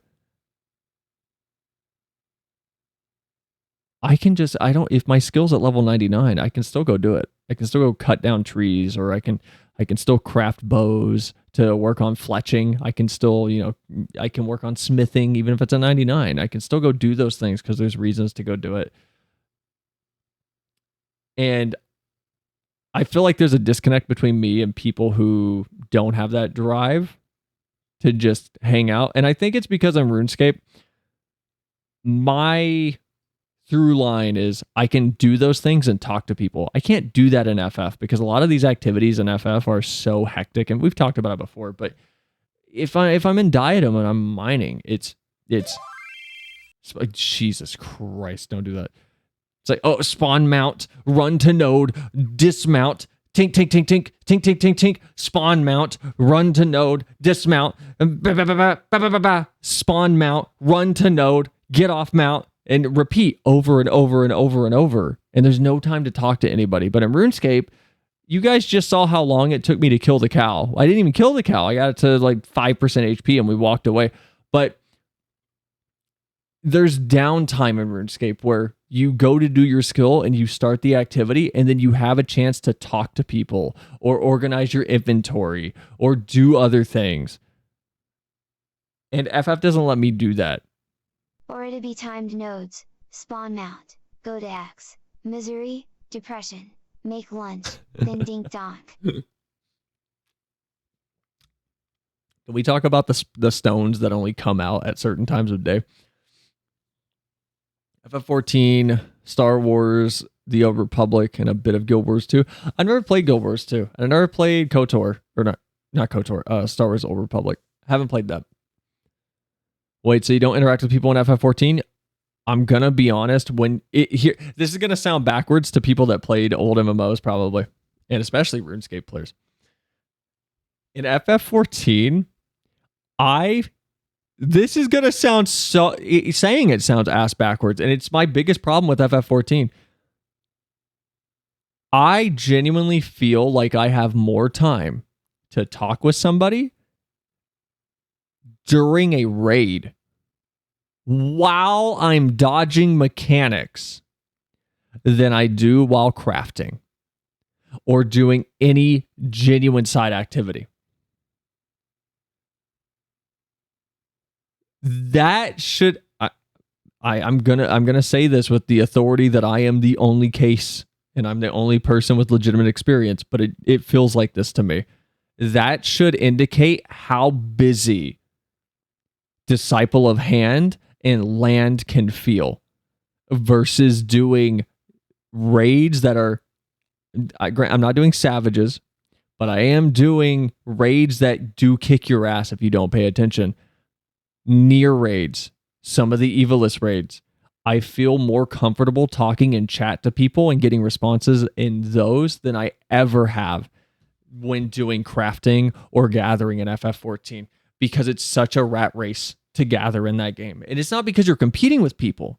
It's just the nodes don't last. And it's frustrating. It's a goddamn nightmare.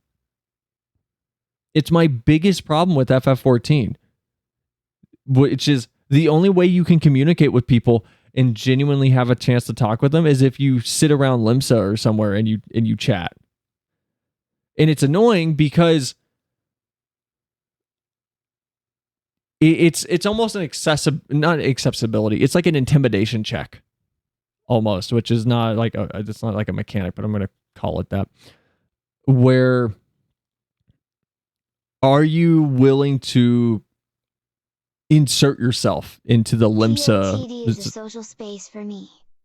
That's another place. Yes, POTD is a place you can talk. But I would say POTD is it's a raid. It's a raid scenario. You're doing mechanics. I feel like people feel more comfortable talking during mechanics than they do while mining. And that is not how the game should work. And I'm not saying it should be inversed. I'm saying during mining, though, you should not feel like you cannot take your hand away from what you're doing. And it's frustrating. I come from RuneScape where most of my friends, well, not most, all of them, I would wager, I met while fishing or chopping down trees. And in FF, the only people I've added to my friends list are people, we've talked about it before, but I met outside of the door to like a quest thing that I was waiting for another friend to finish, and they were waiting for a friend to finish, and we were like the two fucking parents at the grocery store going, "Hey, is it their first time?" "Yeah, how about yours? Is it their first time?" "Yeah." "How long you been playing?" "I don't know, since around like Stormblood." "Cool, I've been playing since Shadowbringers." Send friend request. Accept friend request. Friend comes outside. "Hey, I'll see you around, all right?" "Yeah, good luck. Have fun with the game. Enjoy the story." And then we never talked to each other ever again, because immediately we're already off to doing something else. There was no reason to hang around each other or naturally form some sort of bond in that time. There was no reason to just hang out, period, and get to know each other. But in RuneScape, last time online 7 years ago. It's so realistic. That's exactly what happens though. I have like 5 people on my friends list that has happened. I have a few. There's a Johnny Bravo cosplayer. Ro, I believe, that always dresses up in Gridania. And his name was Johnny Bravado. And I added him. But I added him because we were sitting in Gridania for about 3 hours one night. We were all just hanging out and talking and emoting at each other. Never fucking seen the dude again. Ever.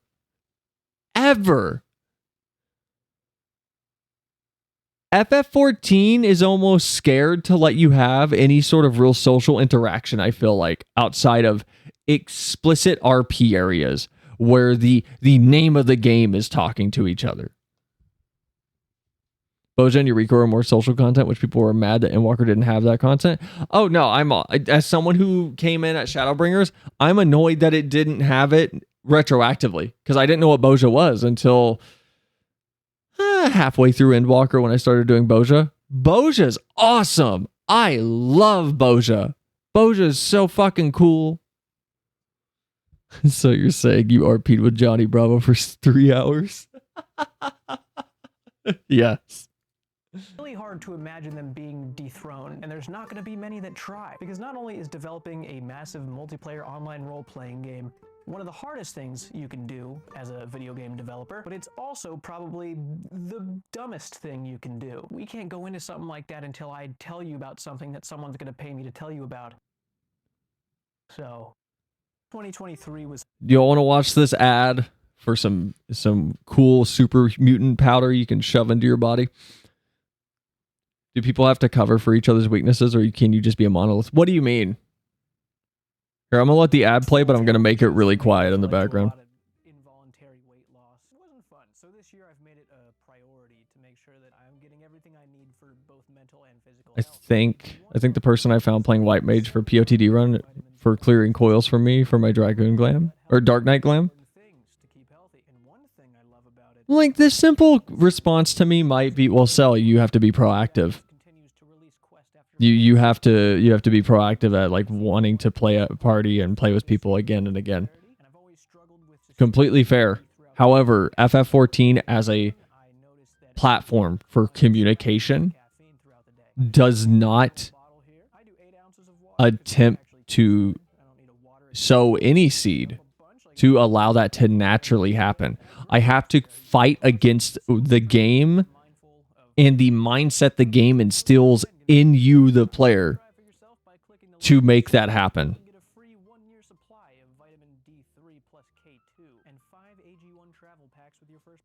And it's really frustrating. Do players have different skill sets and rely therefore on each other, different crafting specializations, roles for raids? They're capable of doing everything solo? No. So if you're over leveled and you're doing things unsynced, I'm going to cover this because somebody will be like, well, Cell, technically, yes, you can do things solo.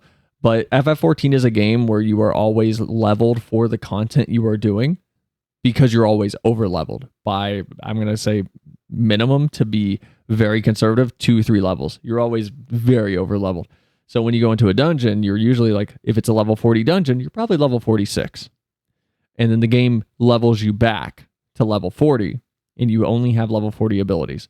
So, for example, I'll give you a party layout in FF14.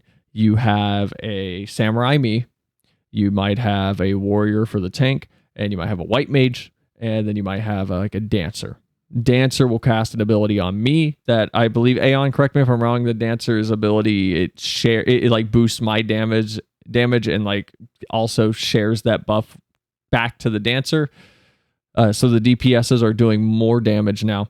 So dancer supports the other DPS in a very proactive manner without healing, obviously. White mage is general healer, so white mage would be focused on healing the tank, keeping them alive, and then topping off DPSs if we get ourselves into a bad way. DPS's job is then to protect the healer from ads or anything else that might target them as a priority target since they're healer. And tank, if they're warrior, warrior's a good example of a tank that can kind of solo things depending on how they handle their mitigation abilities that will help them soften the damage that's coming in. So to answer your question, the short answer, yes. FF14 is one of the more strict varieties of class assignments that you'll find in an MMO, where if you get a role, your role is going to have a very specific job. Inspect the floor.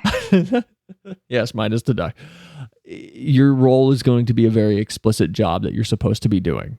If you are unsynced, though, you can kind of do whatever you want.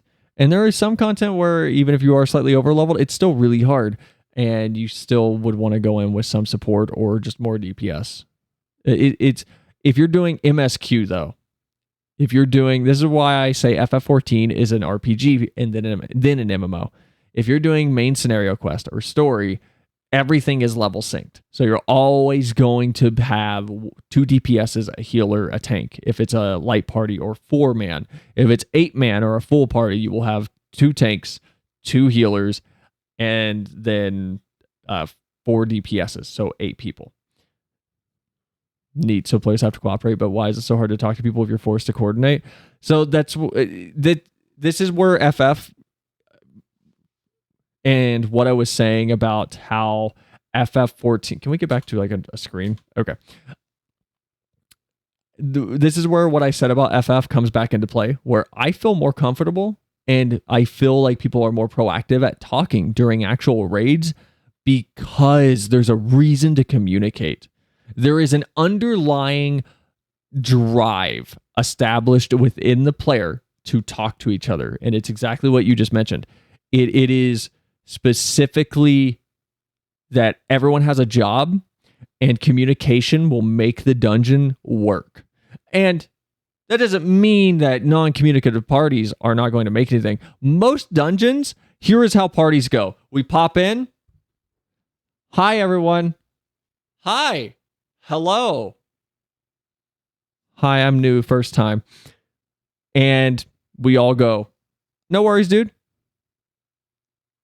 And then we don't talk at all. Maybe we wipe or something happens. We maybe start joking around in chat about it. And that's about it. If it's a big raid, if it's a 24-man, and the alliance, so each 8-man is an alliance. There's 3 alliances for 24 people. Then in the alliance chat, usually that's where all the shit posting takes place, where everyone's just kind of having fun and talking and shooting the shit.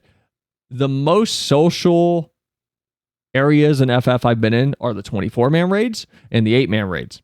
Because 4-man, yes, you're usually focusing on things, and if it's a harder duty or a harder trial, yeah, you're usually just focused. You're usually just paying attention, or you're dead braining it and you're not even paying attention to the game. You're all tapped.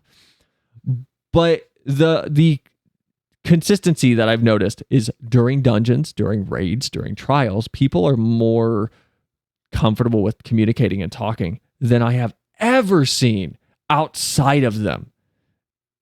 Here's my interaction in FF14 every time. It's always nice glam, and then they leave. They run past. They tell me my glam is nice, and then they leave. Outside of FF14's dungeons, that's what I get. I get someone going, "Hey, I like your outfit." That's it. That's the only interaction. There's no reason to talk to me. Ever. At all. You did get a head pat. Yes. I got a head pat and 3 million from a stranger in a bar. But it's frustrating. And I wish FF would do something to rework the way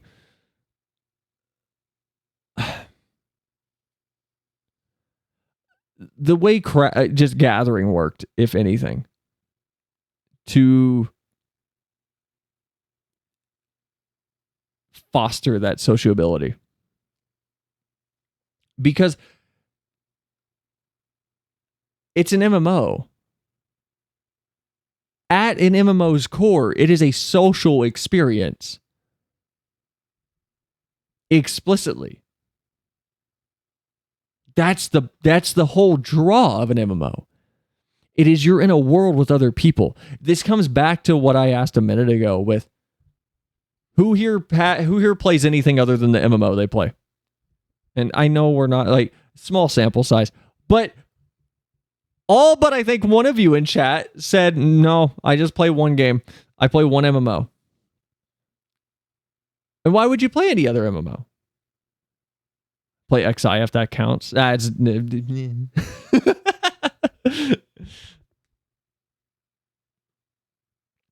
so people just do their thing. Do you think making raids harder would force more communication?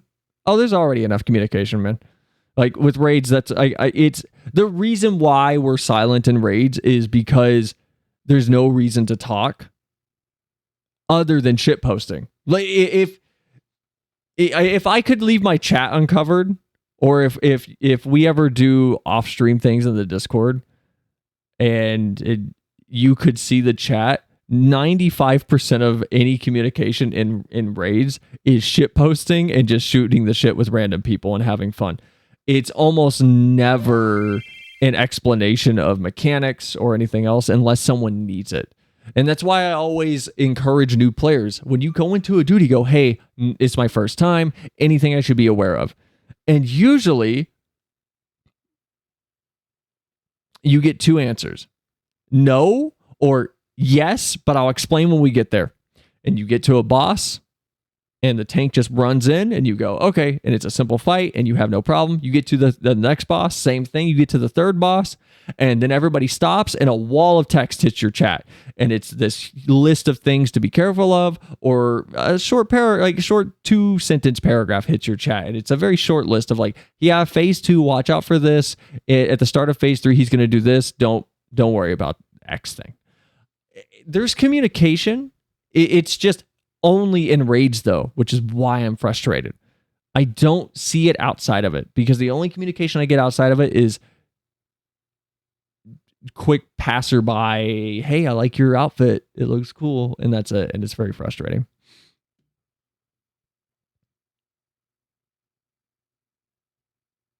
Or you can be blue mage and do whatever you want. That class is specifically meant to be solo though. The thing that got me thinking about this the most came from a situation that's been kind of brewing up over the last 3 years. In June 2021, Riot Games put a post up on their website calling for any game developers that are wanting to enter the world of MMORPGs with them. And this was amazing news because it's pretty common knowledge at this point that Riot Games tends to not miss. The things they've been making, pretty good. Well, the MMO community was welcoming them with open arms. If you've kept up with the MMO world in the last 3-4 years, you know that the community is kind of still waiting for that game to come along that's just going to change everything. There was no real official news released for the next 2 years. The only set-in-stone thing we got was that Greg Street, who was the producer of the project, was leaving the company. Pretty soon after, he announced that he was launching his own company, making his own MMO. It was just very disappointing because he was extremely involved in the community and just had a lot of indicators that he really cared about this and was going to do his best to make it an actual game-changing, enjoyable MMO. Obviously hope for the best. But now about a year later, there's whispers and rumors that this Riot MMO might not even be happening, which honestly would be the least surprising thing I've heard in the last 3 hours. Just 10 more years for the Riot MMO, 5 for Ashes of Creation. I have complete faith we will see the Riot MMO at some point. I have zero faith that it's going to come out in the next 5 years. And I have near zero faith that it's going to have any staying power. I feel like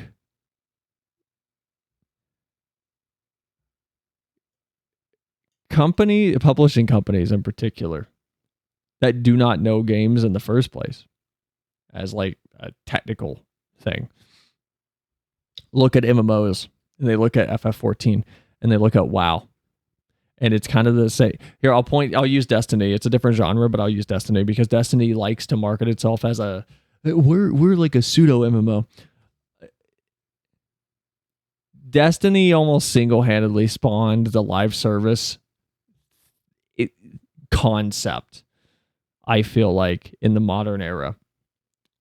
And people look at MMOs the same way we saw publishers looking at Destiny. And the biggest example of how you don't do Destiny, and I want to be clear, not mechanically, but like philosophically from a monetization standpoint, it would be Anthem. Because anybody who, I partook in the Anthem beta, anybody who played Anthem in the open like pre-alpha or beta or whatever, I think we would all very, very quickly agree Anthem felt amazing mechanically. Anthem had some of the coolest maneuverability.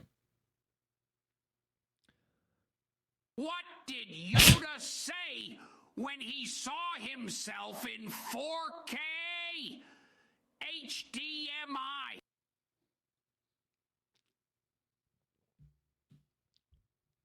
Not a fan of that one. If we had actual experience points, I would take them away from you. But hi, Chaos. How you doing, man? But I feel like companies look at MMOs the same way companies looked at Destiny.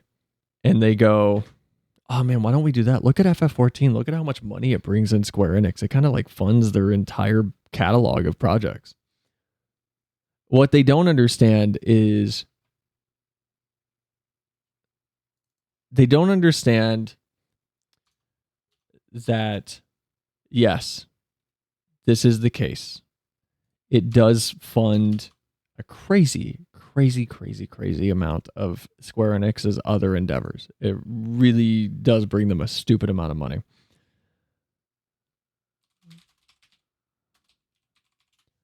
However,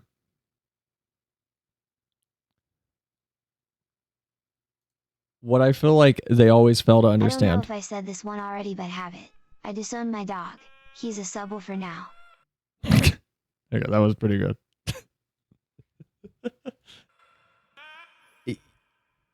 You need to allow your dev team to care about the product. Do you know Nahi? You need to let them have fun.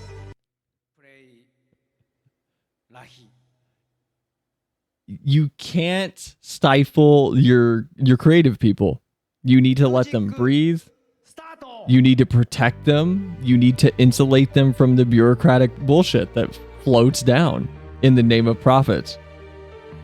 If you want a game like FF14, if you want a game like WoW in its prime, make it louder.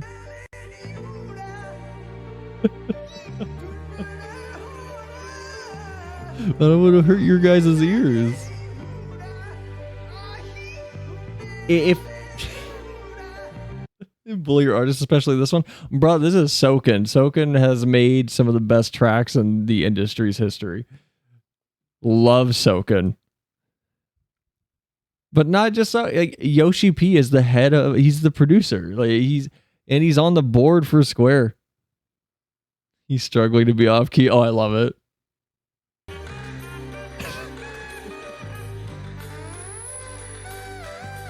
But you can't. This applies to every industry. You can't do DC to Marvel. Okay, that's enough of that. You can't want the Marvel Cinematic Universe and not put in the work. You cannot just release a Justice League. You cannot just release a Justice League movie The reason why The Avengers is such a fun movie, even though I'll agree, it is not cinema.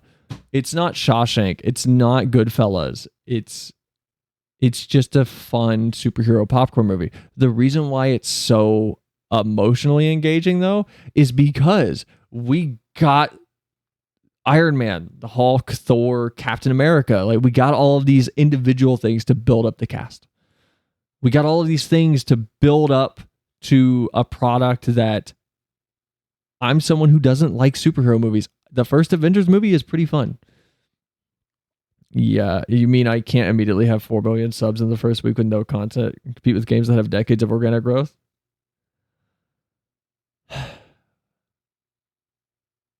This is the frustrating part about the topic, because like it doesn't, profits are still the primary driver for things in the business. And I genuinely feel like no matter how much noise anybody makes, it wouldn't matter in the first place, because a business person is not going to listen. They don't give a shit.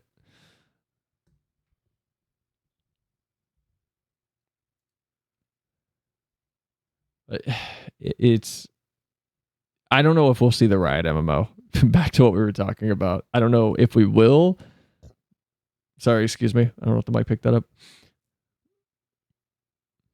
You can if you're good. He also made Lahi. Lahi's a like okay song. I just don't like the vocals for it. I love the night version of Raktika Greatwood's theme because it's Lahi, but it's just like the piano. It's really pretty. At least. Riot Games has set a huge bar for themselves, which has raised everybody's expectations for everything they ever make. I can't tell you.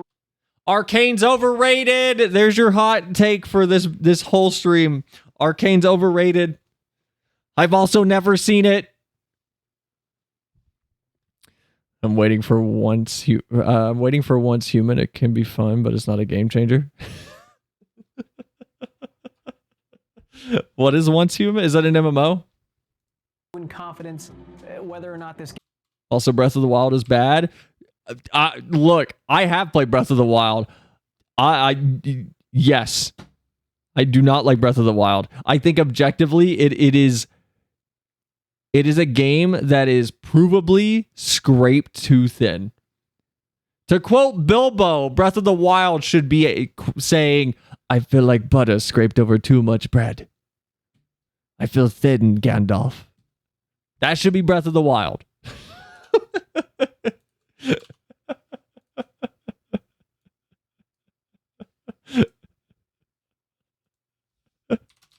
I feel like butter scraped over too much. You ain't wrong. I'm.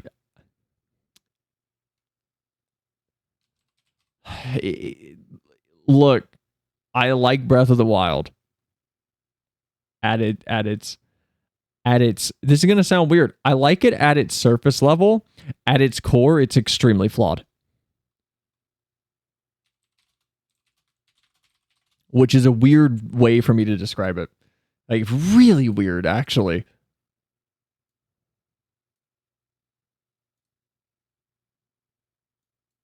Cell, I have a challenge for you. I don't Name me 5 bottomless actions. Shh, shh.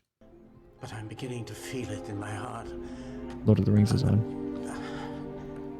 I feel thin, sort of stretched, like butter scraped over too much bread. I need a holiday. A long holiday. A very long holiday. And I don't expect I shall return. In fact, I intend not to. In fact, I mean not to. I love Lord of the Rings. Whoops, I thought we were done with the browser for a second. Okay, I'm back. Breath of the Wild's a cool tech demo Skittles game. I made when I first explored the map maker tool.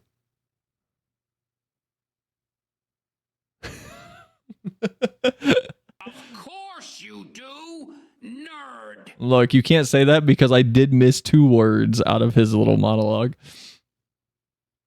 Don't make her rant go fully off topic because she'll do it. At least. Riot Games has set a huge bar for themselves, which has raised everybody's expectations for everything they ever make. I can't tell you in confidence whether or not this game's happening or not. What I can tell you without a doubt is that it has been a bumpy ride behind the scenes. And if you Every want to MMO see is. what Riot is most likely fearing, if you look up New World's player count history and see how that unfolded, you can see just how risky it is to release an MMO in the modern era of gaming. I've got around. Well, to be fair to New World, when your chat box allows you to load up JPEGs and PNGs on remote client systems that maliciously cover their screen and disables their ability to interact with the game, I mean, to be fair to New World, it was designed under guidelines that seemingly didn't exist, and it led to one of the weirdest releases I've ever seen, where every week somebody else was being compromised by something in the game.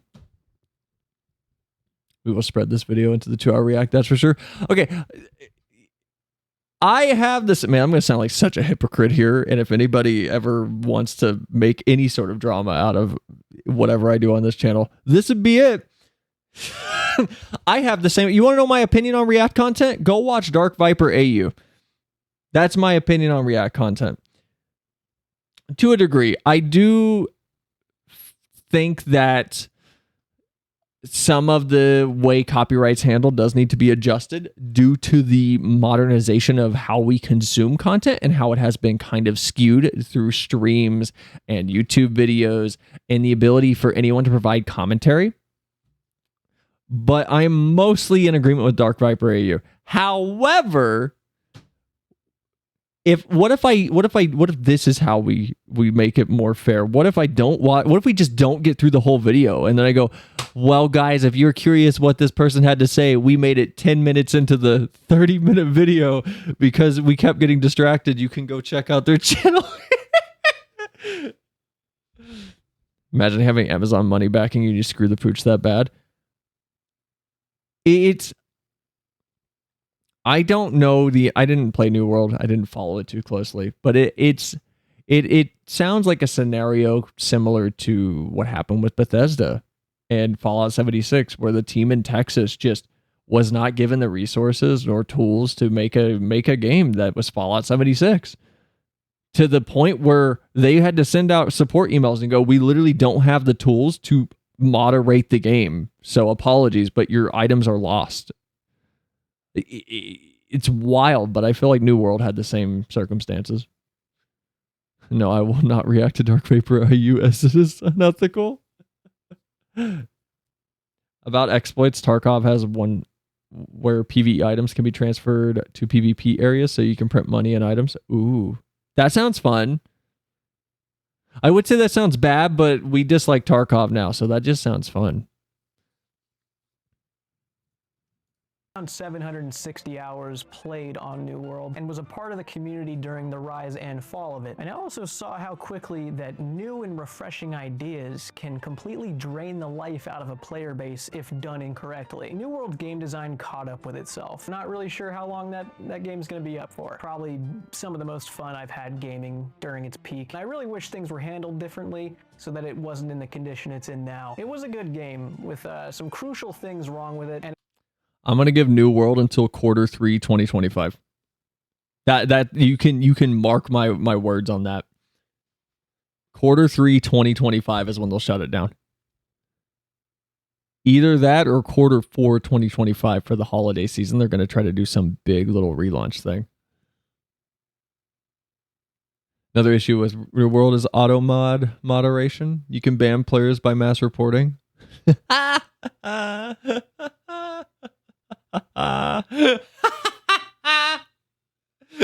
That's absurd. Sounds fun until you hear of inflation. We actually did. We talked about that a little earlier when we were talking about Yoshi. When we were talking about this. Believe it or not, it did come up.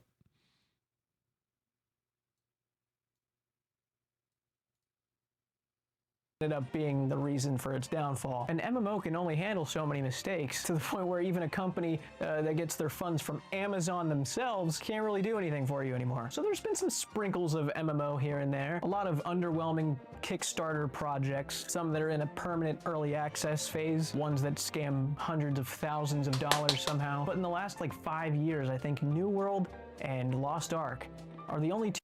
Did I ever talk? Wow, no. Most of the people here wouldn't even know what I'm going to be talking about. Holy shit. Back when I first started streaming, when I was still kind of figuring out if I wanted to like lean into the VTuber thing or not, it should be obvious by now where my head landed on that.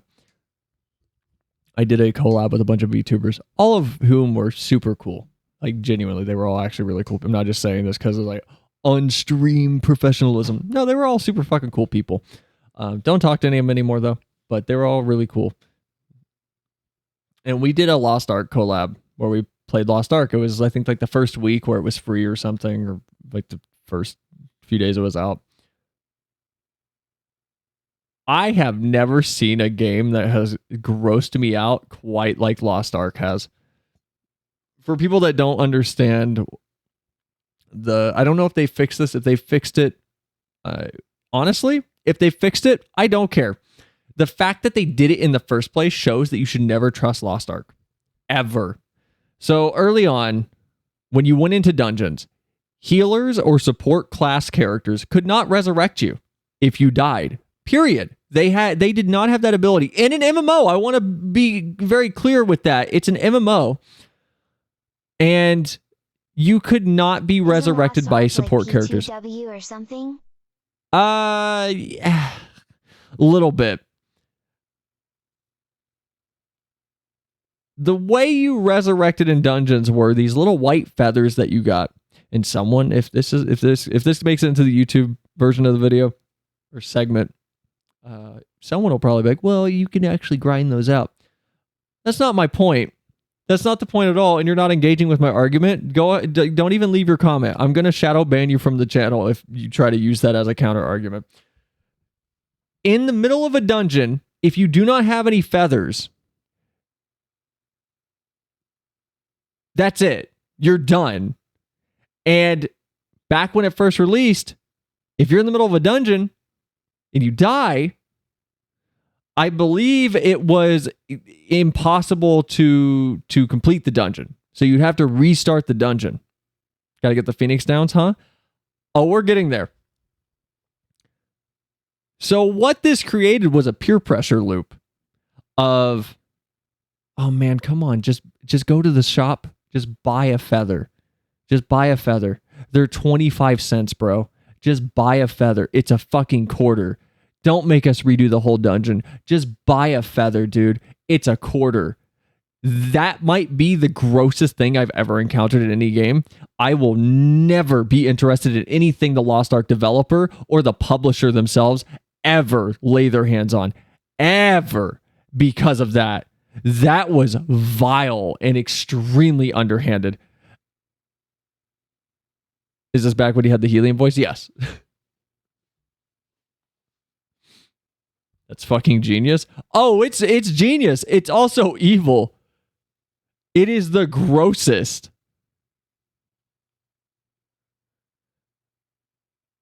I didn't complain about it too much on the stream when we did the collab.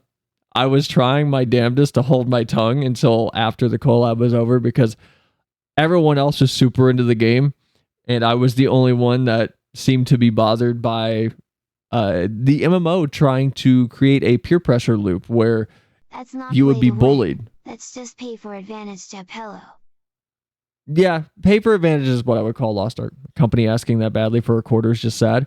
Oh, it's gross. It's the best example of nickel and diming players. And this is why I said I will shadow ban you if you try to make the counter argument to me of, well, you can grind for the feathers. Because you're not engaging with the point. The point is the company explicitly created a psychological bullying based system where your friends and party members will go, man, you're ruining our time. Just spend a quarter, goddammit. Or however much they were at the start. It is the grossest thing I've ever seen in my life. two MMOs that can claim they've had any kind of success. I've never played Lost Ark before. I tried looking up some stuff to get some more insight about it, but just like any MMO you try to get information on it. It's gross. Don't play it. It also has cut content at the very start of it because they had an intro. They had a whole intro sequence that they completely chopped out because apparently it like ruined the flow of the game. And by ruin the flow of the game, I'm wagering people went, no, it takes too long to get started, so people might click off of the game. Put some Subway Surfers in the bottom right corner of the leveling menu screen so when people are selecting their stats, they don't get distracted. Literally rummaging in your pocket for loose change. Is it though? Remember arcades? Those were created to suck quarters out of all the children's pockets. They were also super hard because of that. This is what they mean by arcade mode. Yeah, there's a reason why we don't tolerate it anymore too. Like there's a reason why arcades are notorious for just that. Because yes. Arcades also had boards that would suicide. Now we love arcades. We love the concept of arcades through our lens of nostalgia. They're neat. Oh, they're neat. Arcades are more about the social aspect. Yeah. We love the concept of arcades. We do not look back on the execution of arcades with genuine regard in a positive light. We look back at arcades with a negative regard for the execution of how they were built to take your money. What we look at in a positive light is the social aspect and the fact that the games were fun. That shit was predatory. Yeah, it was. I was kind of interested in the Lost Ark, but never mind now. Lost Ark was... It's... The amount of manipulative design that comes out of most just Korean grind MMO style games it's wild. And it's wild that people tolerate it. And that's why I was so annoyed with it. We're not going to get on the Stellar Blade train again.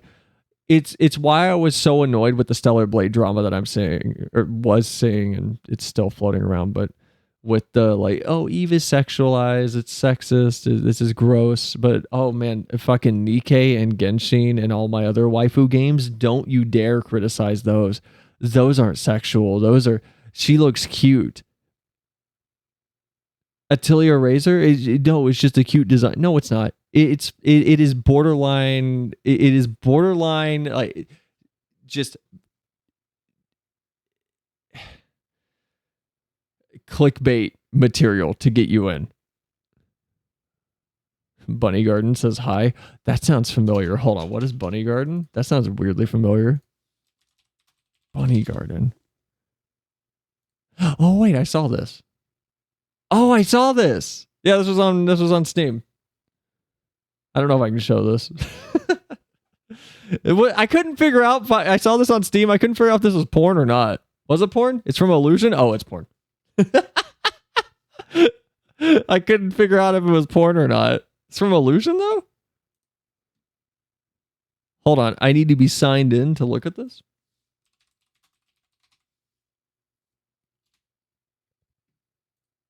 Hold on. It's not from Illusion. It's from Curate. No, Illusion got shut down, I thought.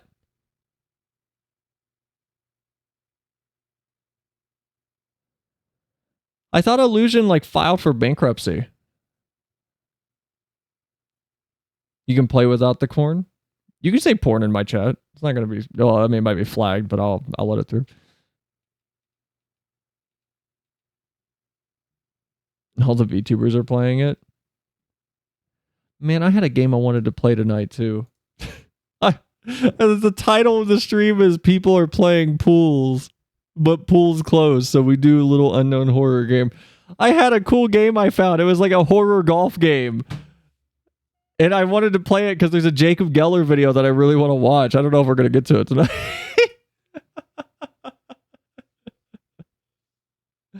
You did this to yourself, you know? I thought we'd get through the video sooner. I'm sorry. It's players that have hundreds or thousands of hours just complaining about things, not giving any real insight to the casual experience of the game. What I can tell you is that it's nowhere near competing with the top dogs of the MMO world. So Doesn't between deserve to be up there. Situation and New World's fumble, it got me thinking, why is this so hard?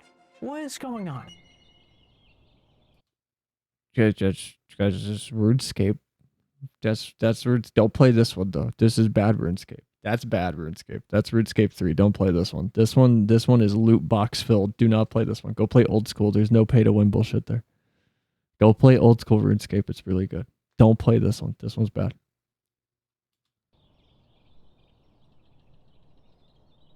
All right, guys, we made it to chapter 1 of the video. How did we get here?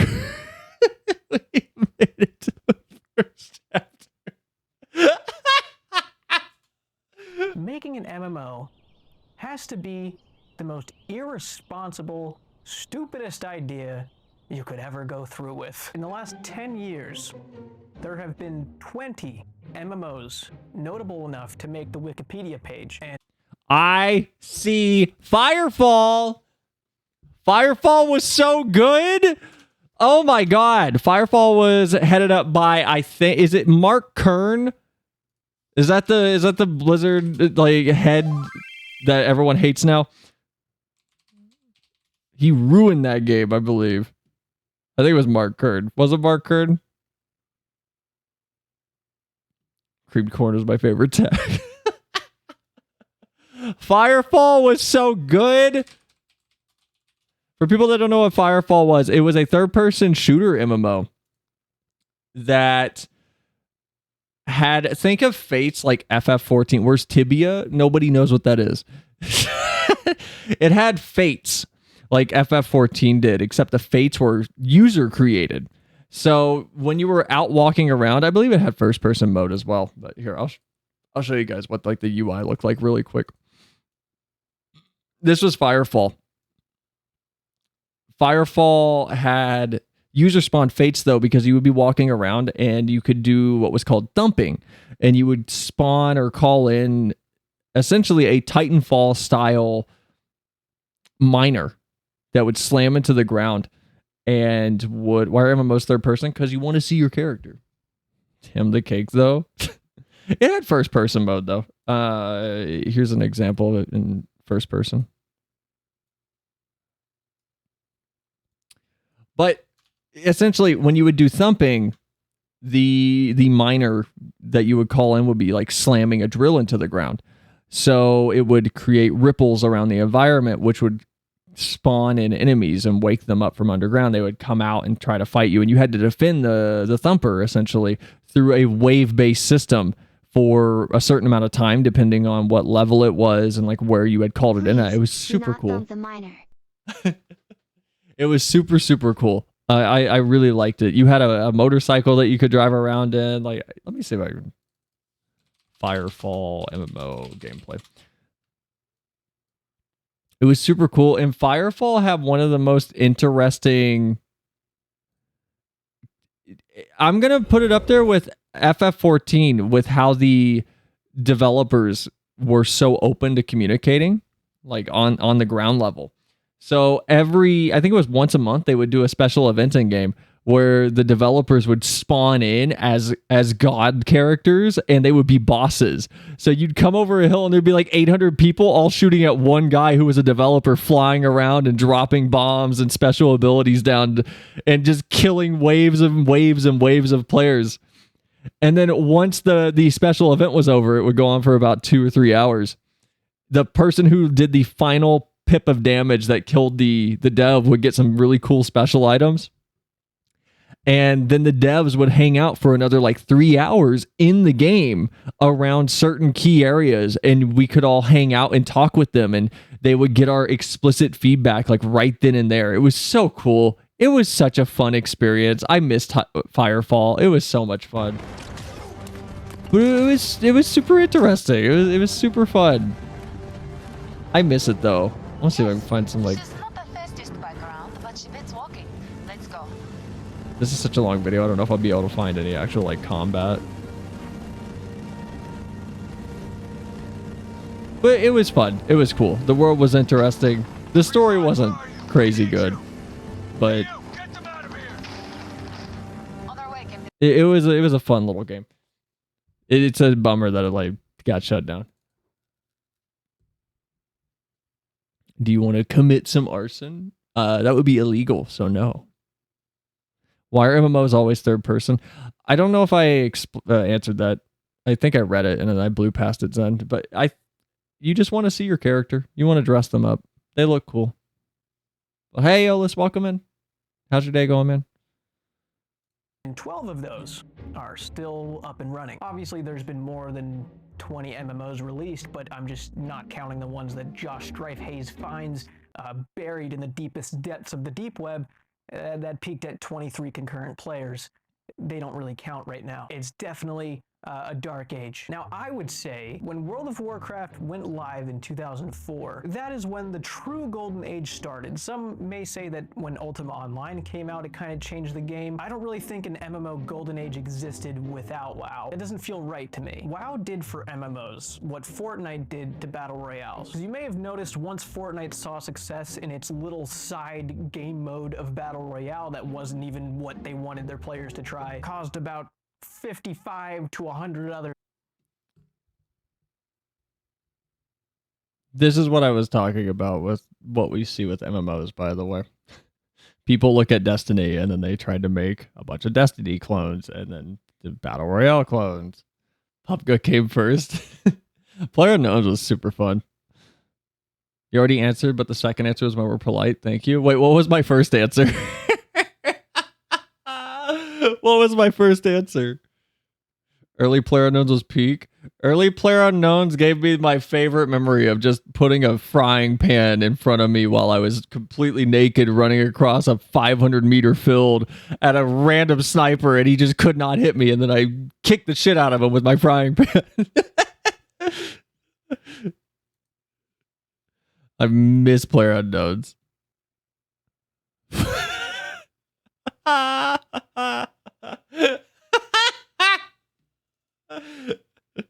Sorry, I just opened up the Discord. What the fuck is this?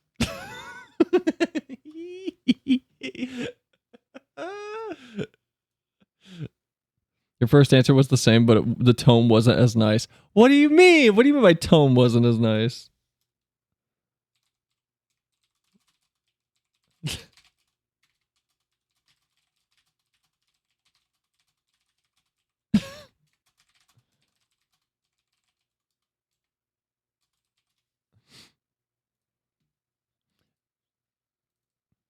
My tone's always nice. Okay, actually, real talk. We ended stream last week, and Leo, I think you put in chat. You were like, "This is me getting parasocial back at you guys."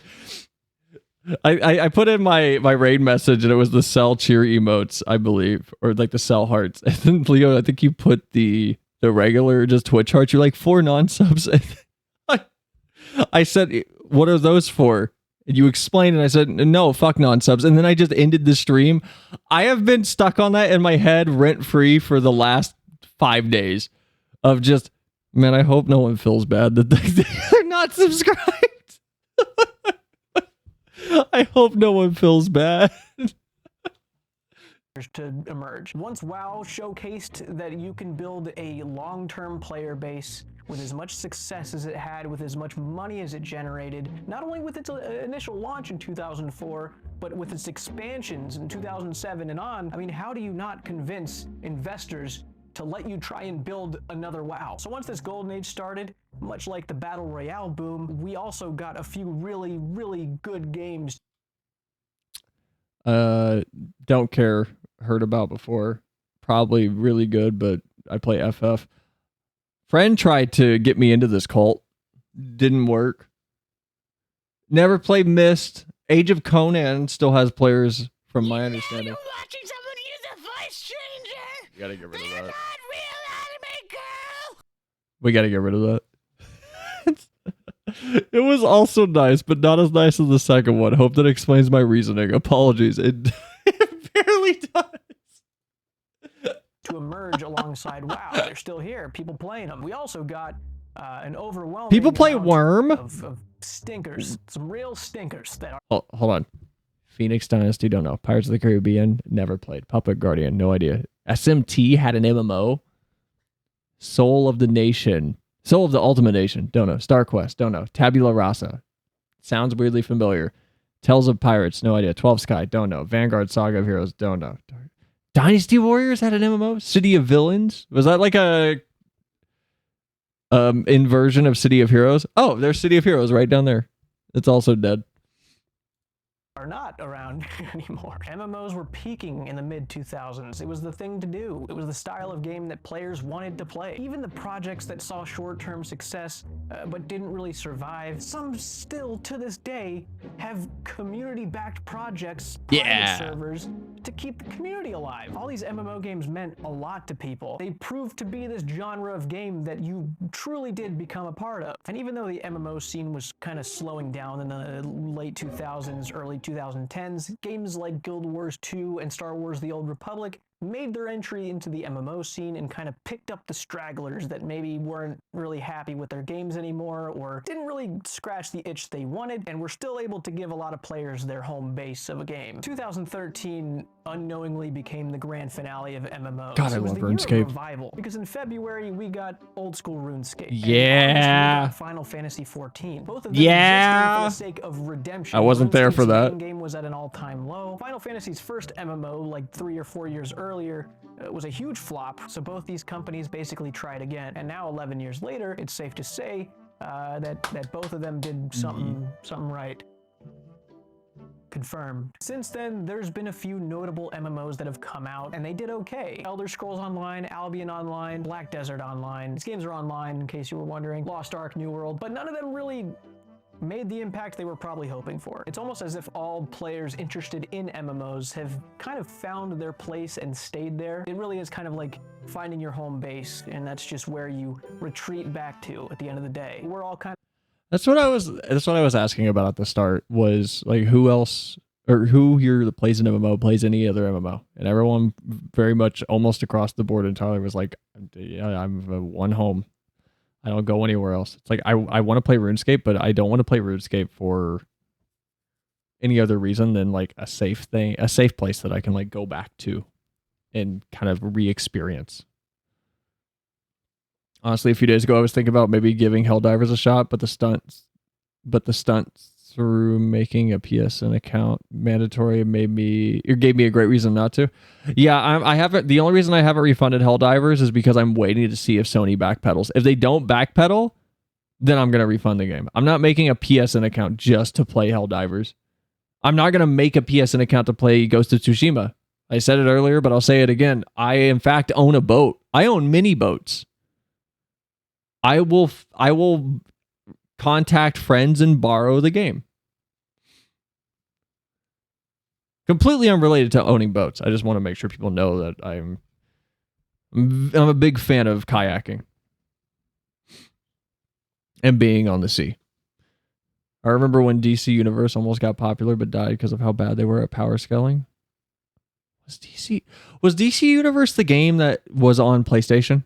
Like it was like the first MMO on PlayStation? Sad.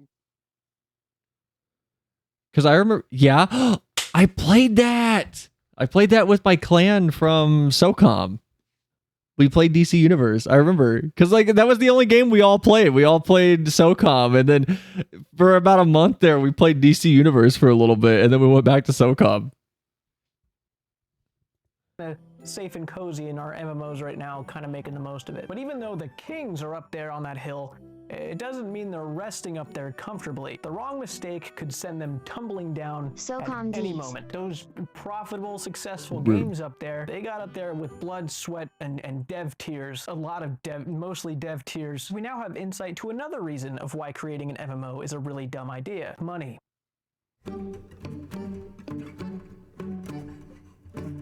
Microtransactions have played a significant role in keeping these games alive. They've got... Can we talk about this for just a second? We're not going to get through this video tonight, I swear to God. Okay, Shad and I I mentioned it earlier, we're going to play Fallout 76 on stream at some point. We're probably going to play it on the alt stream. Can I show you guys like one thing really quick that pissed me off? That just kind of drove home how done I am with so many games. Give me just a second to get it up. but just let Fallout 76 boot really quick. You won't see it right away. I just need a screenshot of something from the start of the game. But it's genuinely driving me nuts. And it hammered home how tired I am of microtransactions and how tired I am the Almost Enough Currency Packs Classic. I'm not even going to get that specific about it. My problem isn't even with the fact that like they exist. My problem is with the presentation to the player.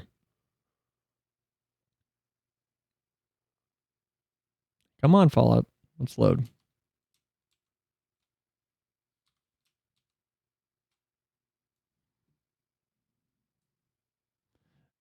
Okay, this should work.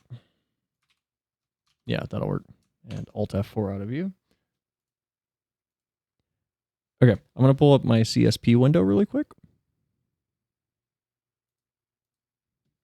Okay, so here's the Endwalker menu.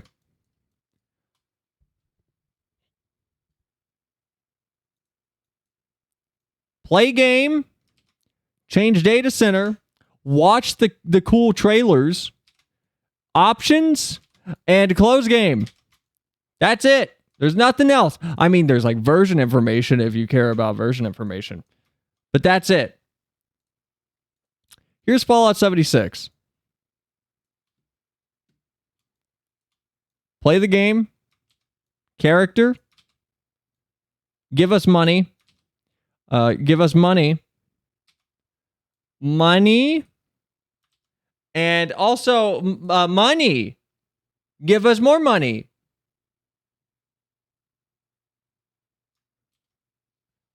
Why? Why is this like the first thing that gets... And what you guys don't see is when you boot this up, there's a huge screen that pops up that covers all of this and goes, hey, player, just if you didn't know, we want to make sure it's very clear. Money. Money. Give money. Every time you boot the game. Why? Is there something wrong with this? With just a nice menu that like respects my time? Money flocks. Is there really something bad about it? I'm so spoiled by FF14 not even acknowledging the mock station exists inside of its game. The way they get money from players is not even acknowledged. I am so spoiled. We're all so spoiled by FF14. I can't say no to Todd. He's so charming. Todd is the face of the company. He gets a lot of shit. He is not the sole decision maker. I do believe Todd Howard actually does care about games. I do believe he really does. There are behind the scenes conversations we will not be privy to as players and as fans of Bethesda. But I don't think it's fair to like shoulder all responsibility onto him just because he's the face of the company. Because I think he really does care about games. And I have a bunch of stuff on my list that I wanted to talk about Bethesda. Like there's a Starfield update coming out, and it's like there's an article that PC Gamer had written that was about, should Starfield just be given up on, and should they just focus on ES6 in the next Fallout game? And I don't want to get too off the track here, but it's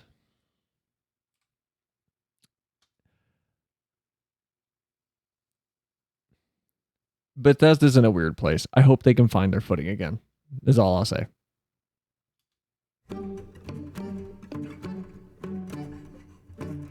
Microtransactions have played a significant role in keeping these games alive. Oh, by the way, I'm not going to boot up Fallout again. For anyone curious, this, where it says free? There are like 2 items in the whole store right now that are free. There's like 2 goddamn things that are free. That's a big sign for 2 items. Just a 5-minute tangent video. Please watch. What is it?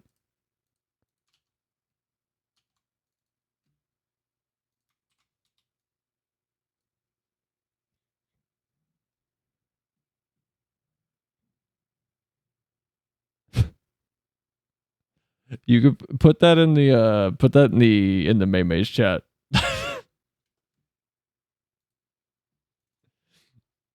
Gotta pay a staff to maintain and update and create for the game so that they keep their players there. They've got to pay for these massive servers. I don't even know how much those things cost. And also making sure that they meet the quota so that the very top executive owner of the company gets the salary that they've written for themselves. Question, is Jagex milking their players?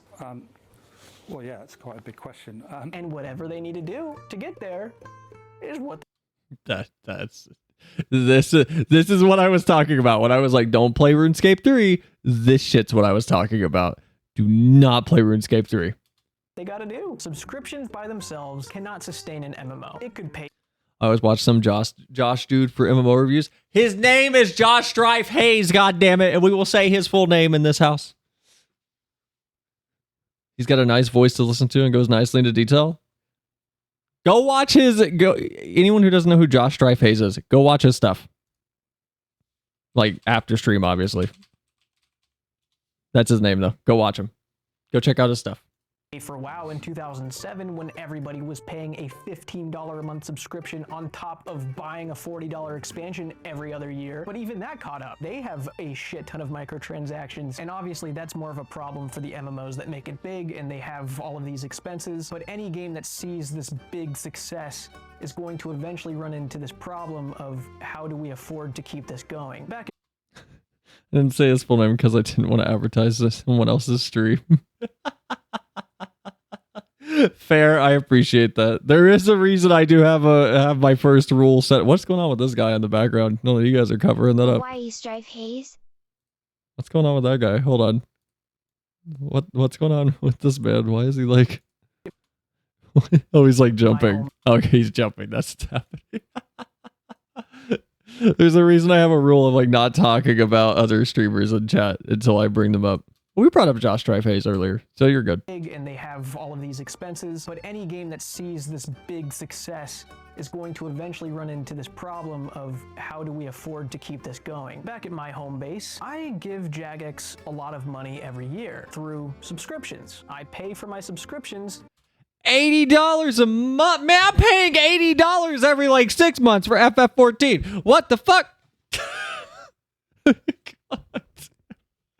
I'm paying like $140 a year to play FF14. And Yoshi P still won't give me more inventory space.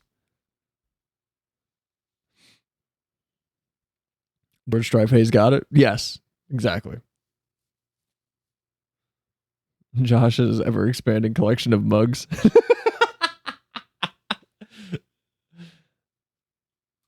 No one brought him up. He just came to mind since we were watching the video about MMOs. I brought him up. I talked about him. It was probably before you came in. On multiple accounts, as do other people, and Jagex makes millions off of players giving them monthly subscription money. But you may have noticed while we're over here frolicking in our flowers of polls and community involvement and fun, our brothers and sisters over at RuneScape 3 cannot say the same. Is Jagex actually this oblivious? We're in a time where RuneScape, at least according to the majority of the vocal player base, feels like it's being neglected, and as someone who's been covering the news and following the game actively for years now, I also think it's being neglected. How does a company with hundreds of employees and, according to the most recently released financial statements, £137 million in revenue, have the audacity to recolor a 3-year-old outfit and sell it as part of some kind of limited edition pack?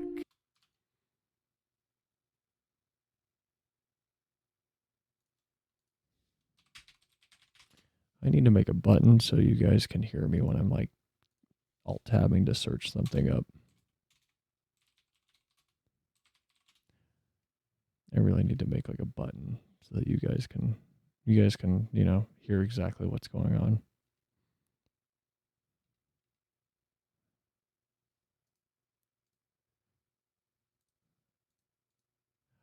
Don't worry, YouTube people won't see this weird, awkward silence. They're just gonna come in hot, and it's just gonna be here. Speaking of recolors, though, can we talk about how I paid $5 for this? I paid $5 for these, and then about a year later, they want another $5 from me for the same goddamn emote that has the same goddamn animation. And the only thing they did was change the RGB values of the goddamn sticks that we hold. Worth it? It's not fucking worth it. The Mog Station is getting genuinely a little too much. I'm genuinely getting tired of the Mog Station. This shit's already in the game. This is already in the game. This literally isn't ever... Okay, I said it a long time ago whenever I was talking about the Ice Heart attire, where I was like, it's already in the game. And I had to put a disclaimer that went, it's not exactly the same, but it's close. This literally is in the game. This is already in the game. The only difference is it's locked. It's locked to a class. It's locked to a fucking class. So you're paying $12 to unlock it from the class, which is absurd. Okay, back to RuneScape though. RuneScape 3 has been contaminated with regularly updated, toxic cash-grabbing microtransactions. It's experiencing increments of worse. Players just begging the devs to please stop, as if the devs have any control over it. RuneScape 3 is the soldier spreading its arms, protecting us from projectiles, while we sleep soundly, telling the devs that we're not fond of this idea they think they're having. What's up? Hey, Fats Okay, welcome in. That even old school RuneScape, as one How's your of the day most going? populated MMORPGs in modern gaming, only exists. So what's Nostalgia Week? You playing ancient games with a voice changer? No. So we have a list of games for Nostalgia Week that is right here. And we'll probably, what I'm thinking I'm going to do, because I'm going to probably alter the original idea a little bit, I'll probably put them on a giant spin wheel. And I'll just do a stream every night that week or something. And we'll try a new game every night. And then whichever one I like the best, we'll try to do a full playthrough of. I think that'd be fun. That's what I'm thinking right now. I'm not promising that. I'm thinking about that. I respect the grind.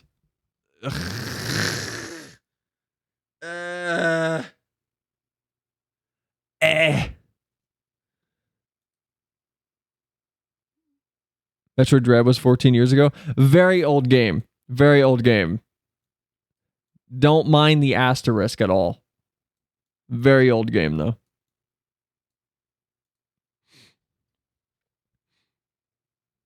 Can we have voice changer back? Never. No. Half the stuff is before my time. I only know them because I heard about them as an adult. What would you do for a Klondike bar sell? I don't know. How big's the bar?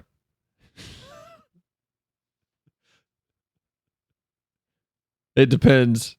How long has it been since I've had ice cream? Because at that point, there's not a whole lot off limits. What the fuck is this little, like, what thing? What is this? What is this? What's this Men in Black thing? Hey, what is this thing? He looks like a worm. Why has it got titties? What is this? What the fuck is this thing?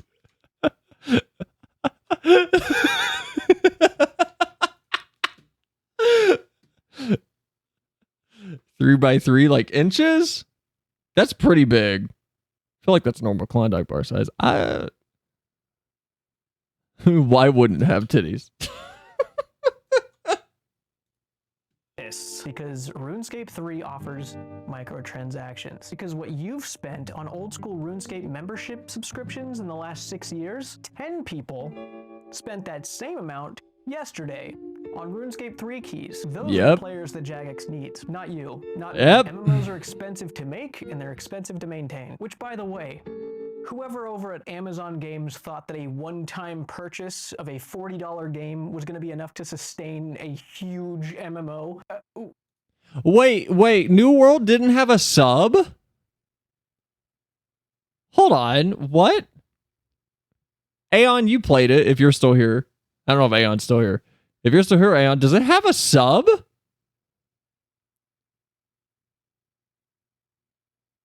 My roommate played it. Did he pay a sub? Was it really one time?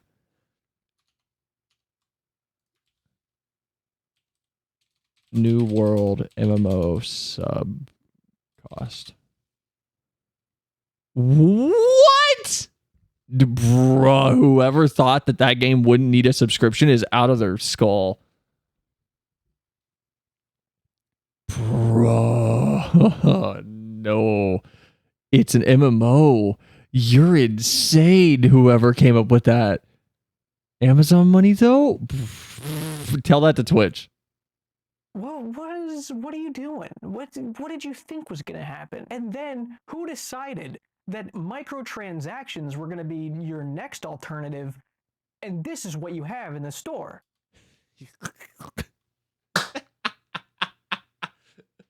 Oh, that is ugly.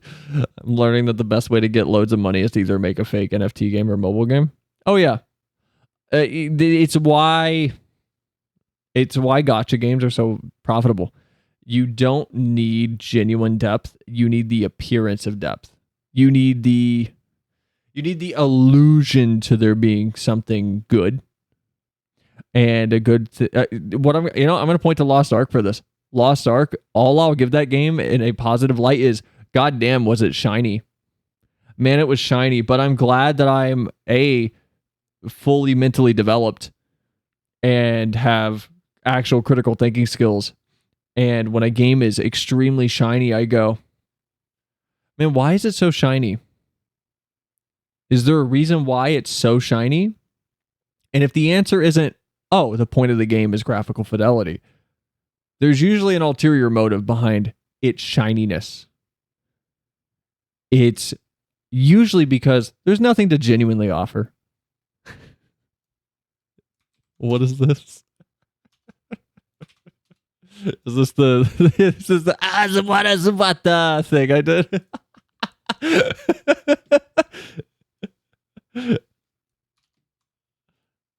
Not a whole lot off limits. What the fuck is this little like what Azumata? That ice cream. You should have included the part where I zoomed in. Now it just looks like I'm schizo. There's like 3 things on this I could be zooming in on. It could have. I picked the most non-standout thing. It could have been zooming in on this. That's why Genshin Impact is so played. Yeah. You don't need genuine depth to a game to get people in, and you don't need it for whales. Because whales are the type of people that they don't care about depth. They don't care about the mechanical expertise that went into making Dark Souls as a gameplay loop so satisfying. All they care about is the dopamine fix. It is literally like the step from gambling addiction, probably. I say probably because I'm not going to pretend my thoughts are fully solidified on that aspect of it, but it's the same dopamine rush of spend money, get good feel-good chemicals. Limbus Company is a gacha game made by a company which doesn't quite grasp the concept of gacha and just is a really good fucking game with amazing story. What's Limbus Company? What? You gamble in Genshin? Oh, yeah, you do. You gamble with pools.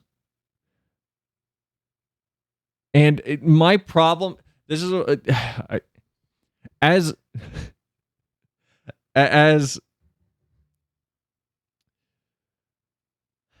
derogatory and reductive as it sounds when I say I have a fully developed brain.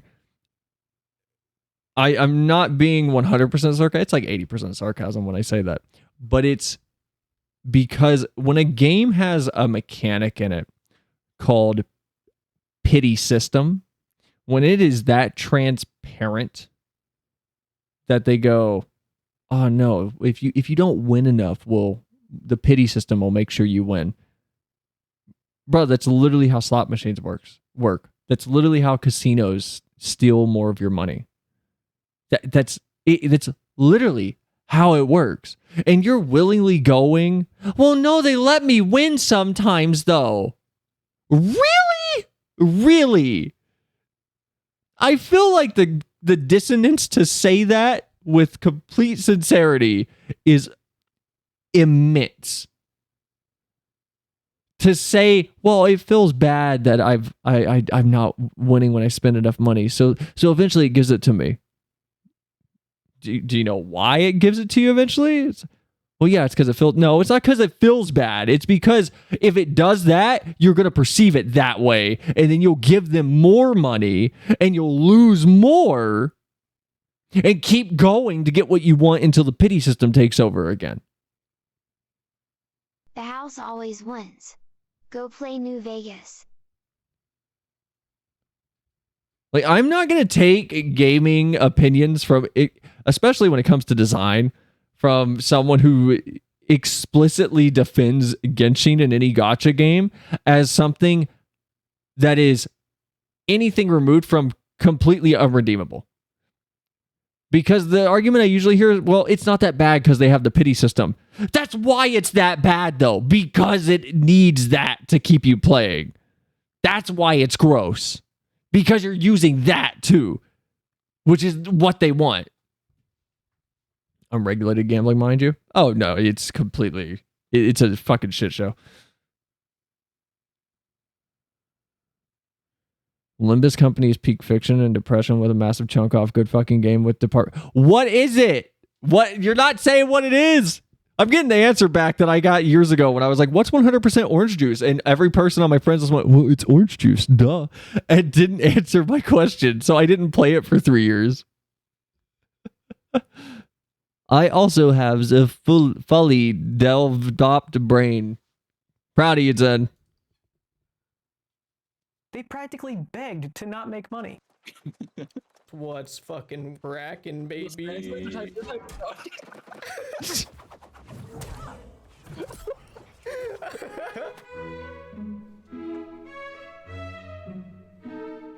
The biggest problem that new MMOs are going to face are getting a true player base. Not the players that are there on day one, seeing how long they can wait in a queue. Not even the ones that that's going to be us on Dawn Dawntrail and experience a little bit of endgame. I'm talking about the true player base. The player base that if your game shuts down, they will be on the front lines doing whatever they can to create their own version of your game, some sort of backup code to keep the community alive.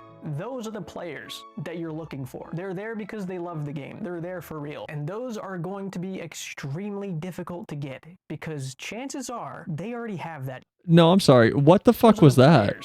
That you're looking for. They're there. What is this? What is this MMO? I don't know what this little hobgoblin man is, but I want to play as it. There because they love the game. They're there for real. And those are going look at him, look at his walk cycle. Difficult to get it's like a Lalafell, but better. When Club Penguin died? I was playing RuneScape. Chances are they already have that game. They're already a part of that community. And most of them aren't going to be feeling that way about multiple MMOs. At this point, new MMOs have to pull their player base from other MMOs. You're going to be trying to pull players from WoW and from Final Fantasy and from RuneScape and Guild Wars 2. The players that already know what they like and dislike about massive multiplayer online games. I like to show off FF14. He just keeps showing Limsa.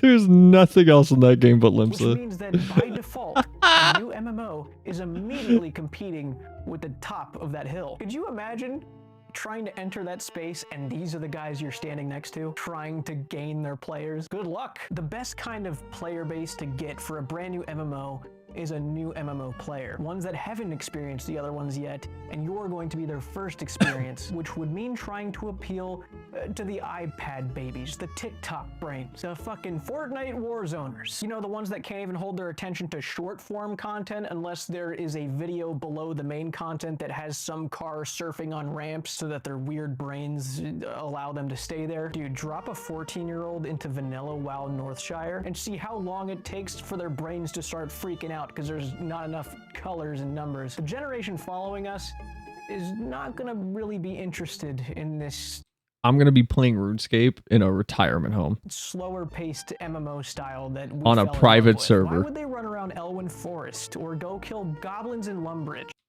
Should we try WoW? This looks like so much fun. This looks fun. This looks like fun. I'm going to be honest. There's something about this. It just looks fun. Should we try WoW? I have an ESO key. I actually got an ESO key from that thing I brought up in the Discord a while back for like the Dell giveaway they were doing. And apparently I own ESO. I bought it a long time ago. So I just have a spare key now. I think Steam took it though. If you try WoW, I sub again. I thought WoW was gone. Oh no, we'd be doing old school WoW also, or whatever it's called, WoW Classic. Having a retirement home server sounds fun. Oh my god, it totally does, actually. Oh my god. That sounds sick. When in that same time frame, they could have had 3 adrenaline-pumping Warzone games to feel dopamine from. They don't chase the same numbers going up that we do. It makes me wonder if the generation following us, when they get to be our age, if they're going to be more interested in goal-oriented things like long-term MMO goals. I don't see new generations coming into MMOs, and I don't see current MMO players jumping to a new one when they've already established their community and love for one that they've been a part of for years. That's interesting. Cause I've said it before, and I genuinely find videos on TikTok that are feeding into the algorithm of playing multiple videos at once to be genuinely harmful, especially if you're like developing. And I have found even normal TikTok to be a very, very detrimental to my desire to watch longer form content proactively. And it might not affect everyone the same way, but it is curious how MMOs might change.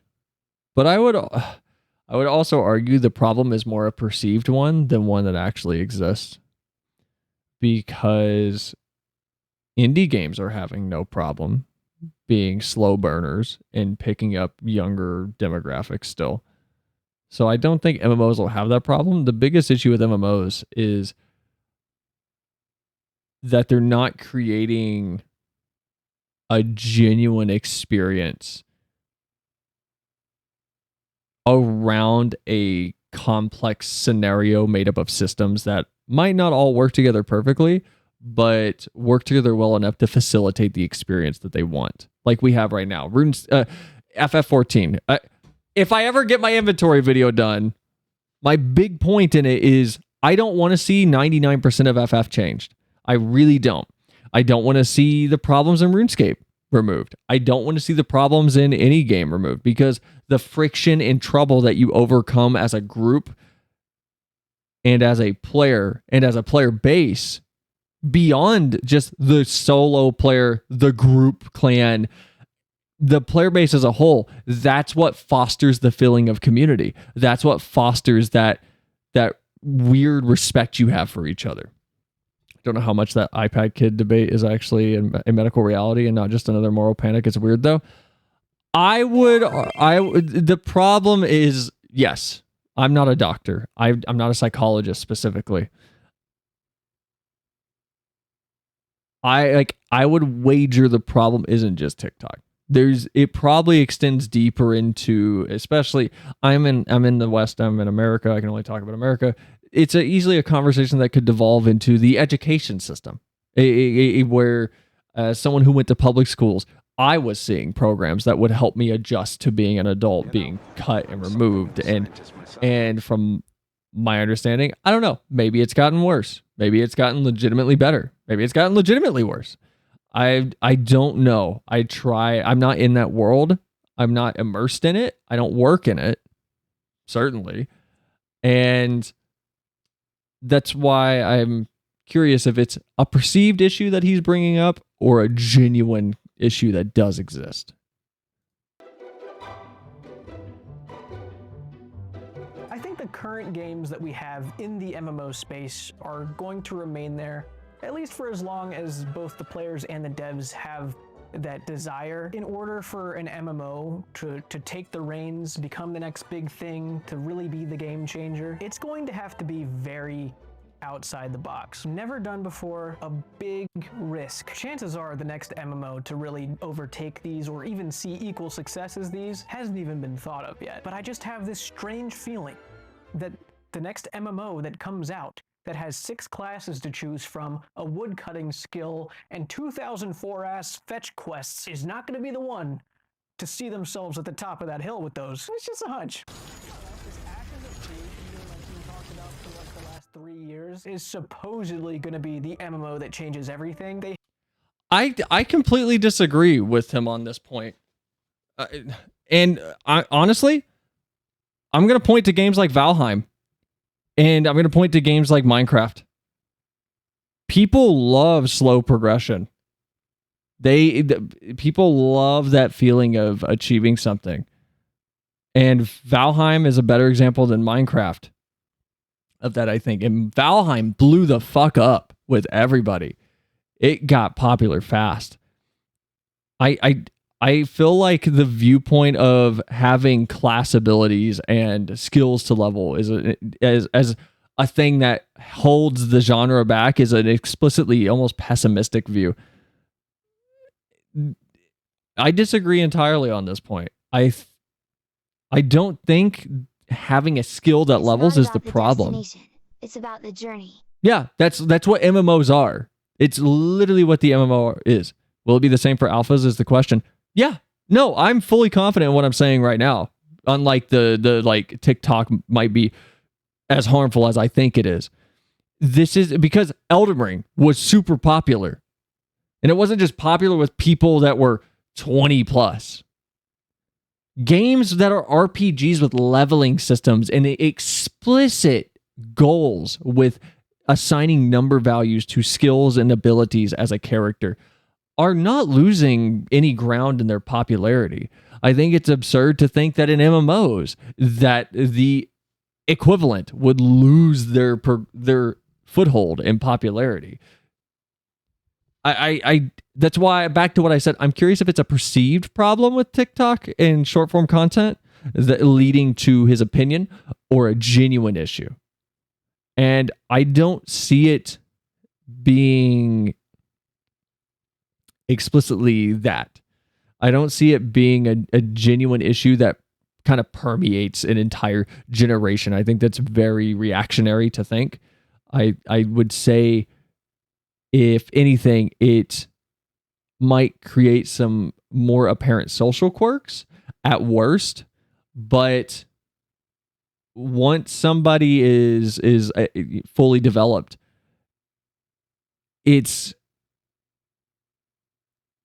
I would expect it to be about the same as it is now, because pretending that we all didn't have phases and moments of, I can't focus on this thing. This is who I am. This is my whole personality, sort of thing. It happened. Like I was super into platformers for a very long time, and then I stopped playing them, and then I super got into third-person shooters, and I super got into first-person shooters, and I couldn't really have fun with anything but first-person shooters, and then I've come back around, and I'm gonna thank you guys for part of it, to be honest, because you guys give me an outlet to want to share my real passions with games. But more than stream and the parasocial aspect of sharing things with you guys, I've said it months ago, the game that brought back my love for video games was Monster Hunter World, very explicitly, because I was already getting jaded and tired of every single goddamn game that I saw coming out, having this focus on animation fidelity and making sure everything had to be seen and visualized so the player could gaze upon the incredible effort the dev team went through. And then I played Monster Hunter World, where I was on something's head and it just shoved itself through a wall, and I still could just like shove my sword into its skull, even though I couldn't see its head or me. I was just having fun. And I went, oh my God, a video game. Like, I haven't played a game that was not ashamed to be a video game and have a big budget at the same time in 5 years. And I kind of fell back in love with gaming. I think the bigger problem is content addiction. Oh yeah, if anything, the issue that I see being a problem, like a genuine issue, is gambling addiction becoming much more prominent, because developmental years are crazy with how influenced you can be as a person based on your environment. And if all you're consuming is content that produces a sacrifice to gain dopamine, to possibly gain back the sacrifice and more, which would be your money, or in this case, like in-game currency, I definitely could perceive that as being what I referred to as like the social quirk you might have. And that gambling addiction is not a good thing. It's not good, because it bleeds out into so many other aspects of risk versus reward behavior that it's extremely harmful. And I mean, we've already seen some, like, was it Denmark, aside from China, that banned loot boxes that didn't explicitly like show their drop stats or whatever. Don't understand gambling. If I win, I'm relieved, not ecstatic. So that's then you don't have an explicitly addictive personality. So congrats.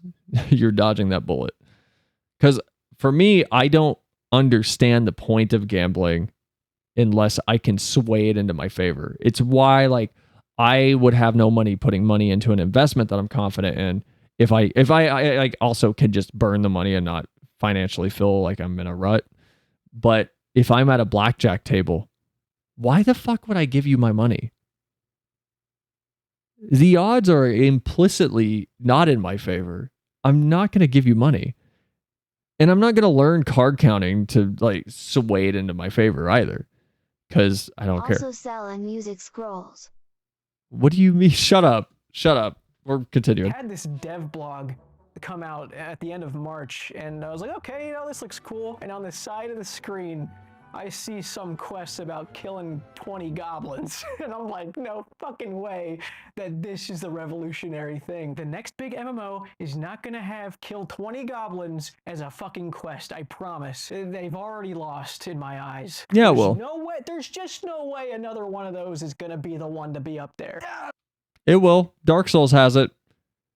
It just obfuscates it.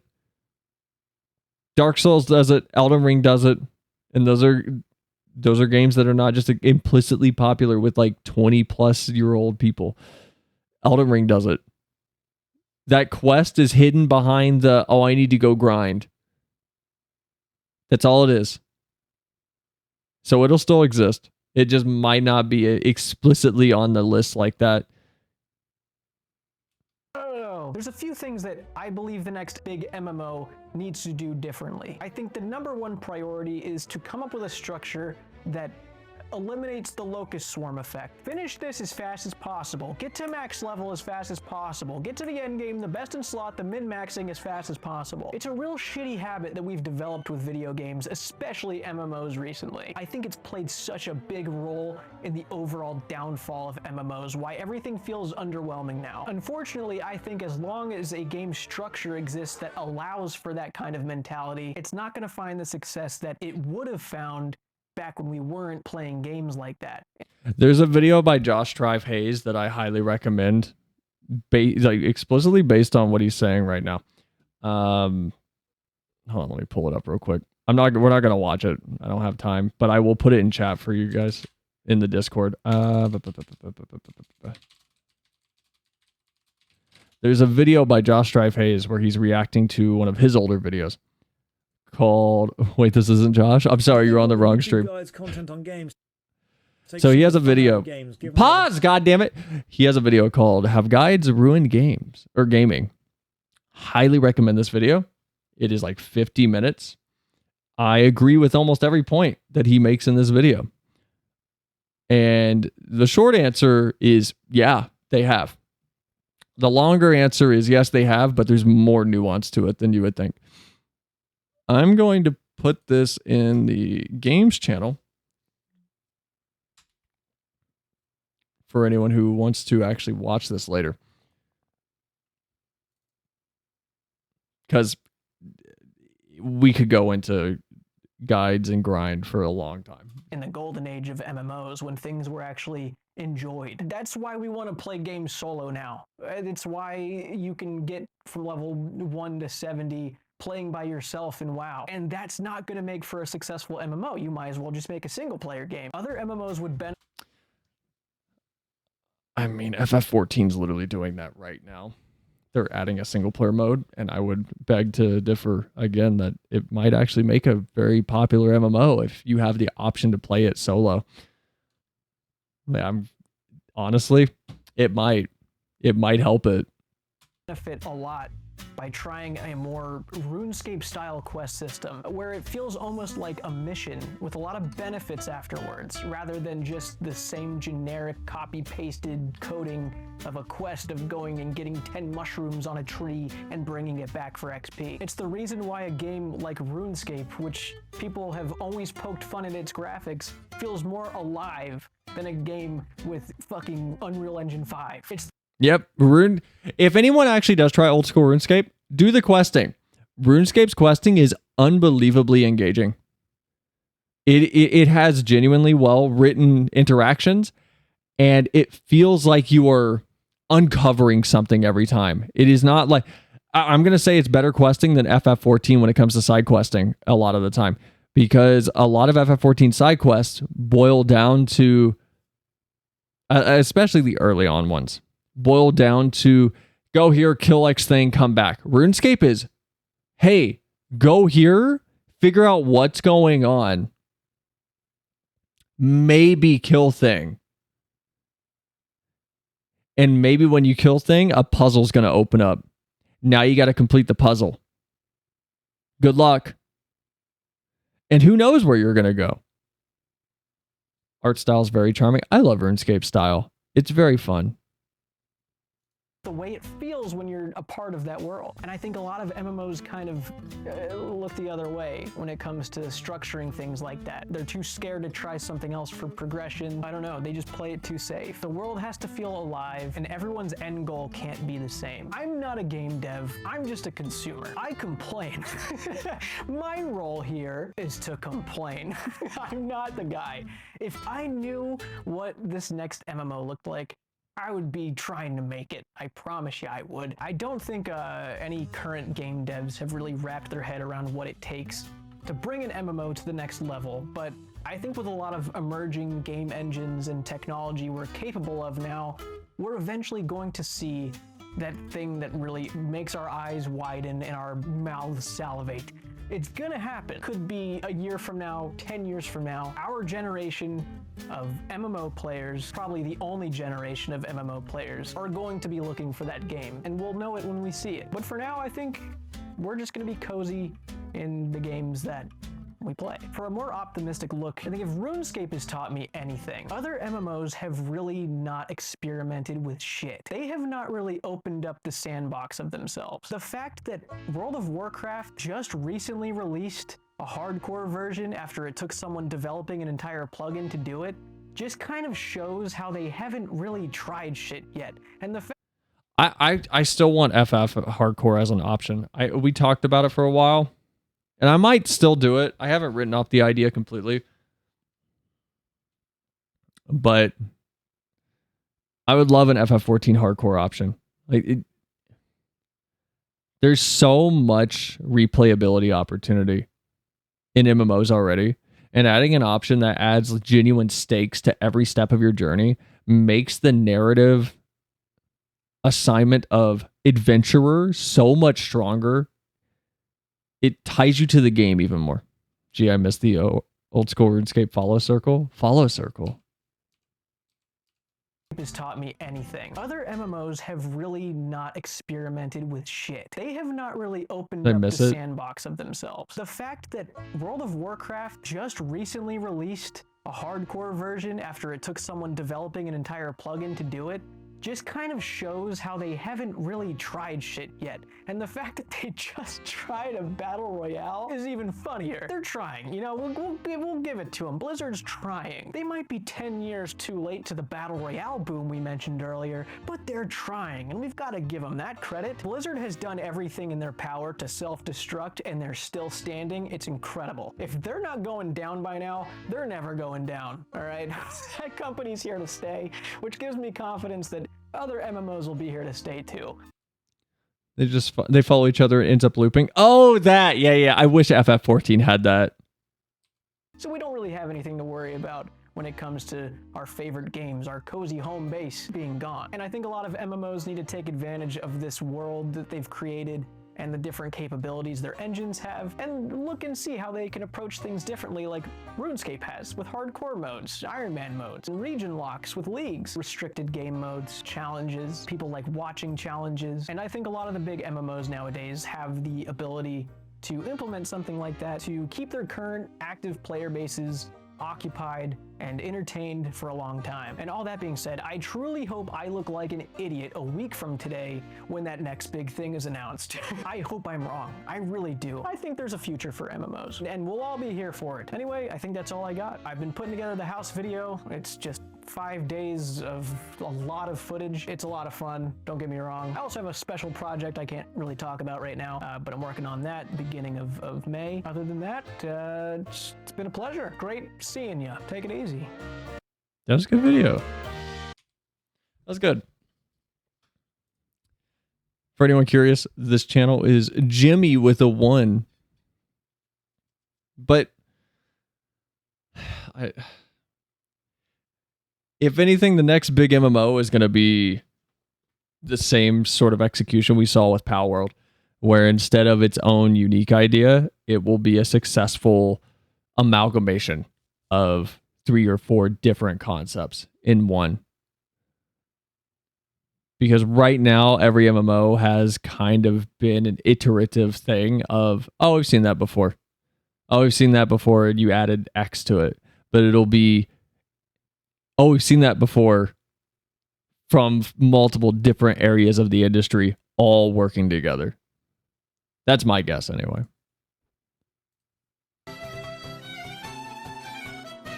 No one using fancy rainbow wavy text at large parties. Not a RuneScape party. I miss RuneScape. Alright, guys. A reminder that Sunday we will not be doing Kingdom Hearts, and instead Flem and I are going to be doing another all-day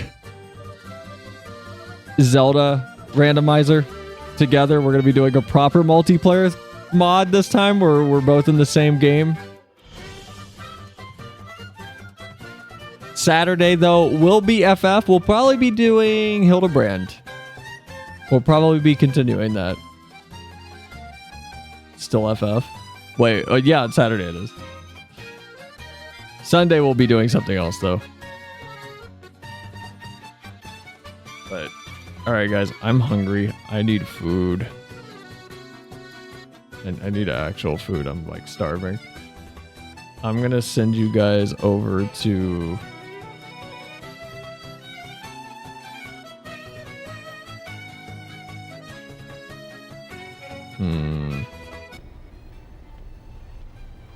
What if we rate a new person that we've never rated before? I like that every recommendation is FF14.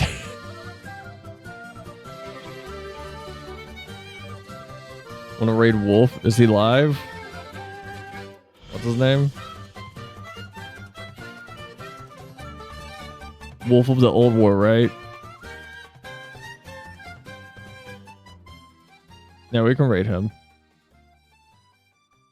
Alright, I'm gonna send you guys over to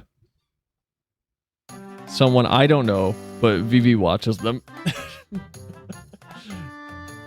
What about Crowd Control Sundays, by the way? Oh shit. Wait, oh my god, I forgot about I forgot I scheduled that in the Discord. I'm so sorry. Hold on, is that like a thing? Have we missed these? Wait. Did I miss one, or is this the only one that we would have been missing? Hold on, did I miss one? I'm so sorry. It's been finals week for me for like 3 weeks now, due to the way my classes are set up. Hold on. It's one a month, right? Yeah, it is. Okay, we'll push it to next Sunday. We'll do crowd control like next Sunday, so Kingdom Hearts might be delayed again.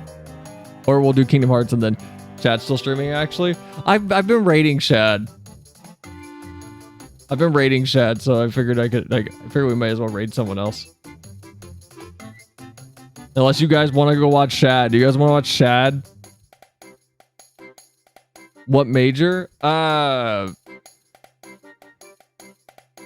Right now it's software development, but I have enough crossover that I'm basically gonna accidentally get a second degree at the same time.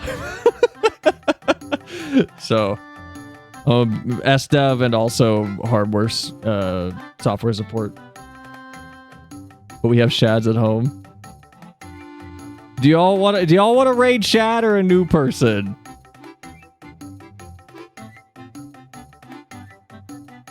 Y'all want to see Shad playing a space game? New?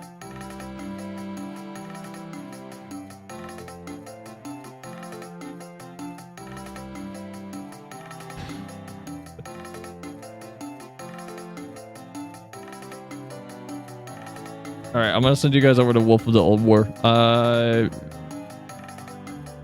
What raid message should we use?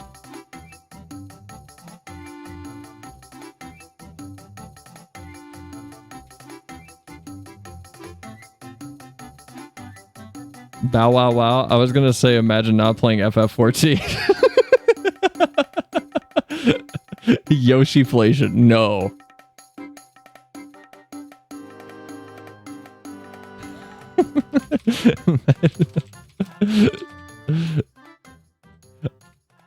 All right, hold on. Let me.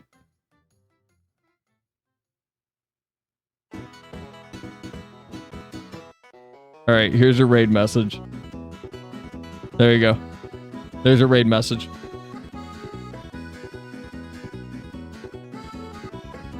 You can copy and paste that. Did you know that in 2004, the fast food chain Sonic broke Rule 34 of the Secure Inflation Act by printing their own money to cut costs in the company, which was a factor that led to the 2008 to 2009 recession and the downfall of the market. Look up Sonic Rule 34 inflation for more info. Alright, they're playing Remnant 2, so go enjoy that, guys. Hope you enjoyed the video. I'm tired. I'm gonna eat food now. But go watch Fallout. It's really good. Go play Fallout if you can get past the old design of it. It's fun. But good seeing everybody. Have a good night. I'll see y'all tomorrow for FF, Hildebrand. Sunday for Ocarina of Time multiplayer. Like proper multiplayer and randomizer. And then Monday will be Dark Souls 3. Bye, guys. Appreciate y'all.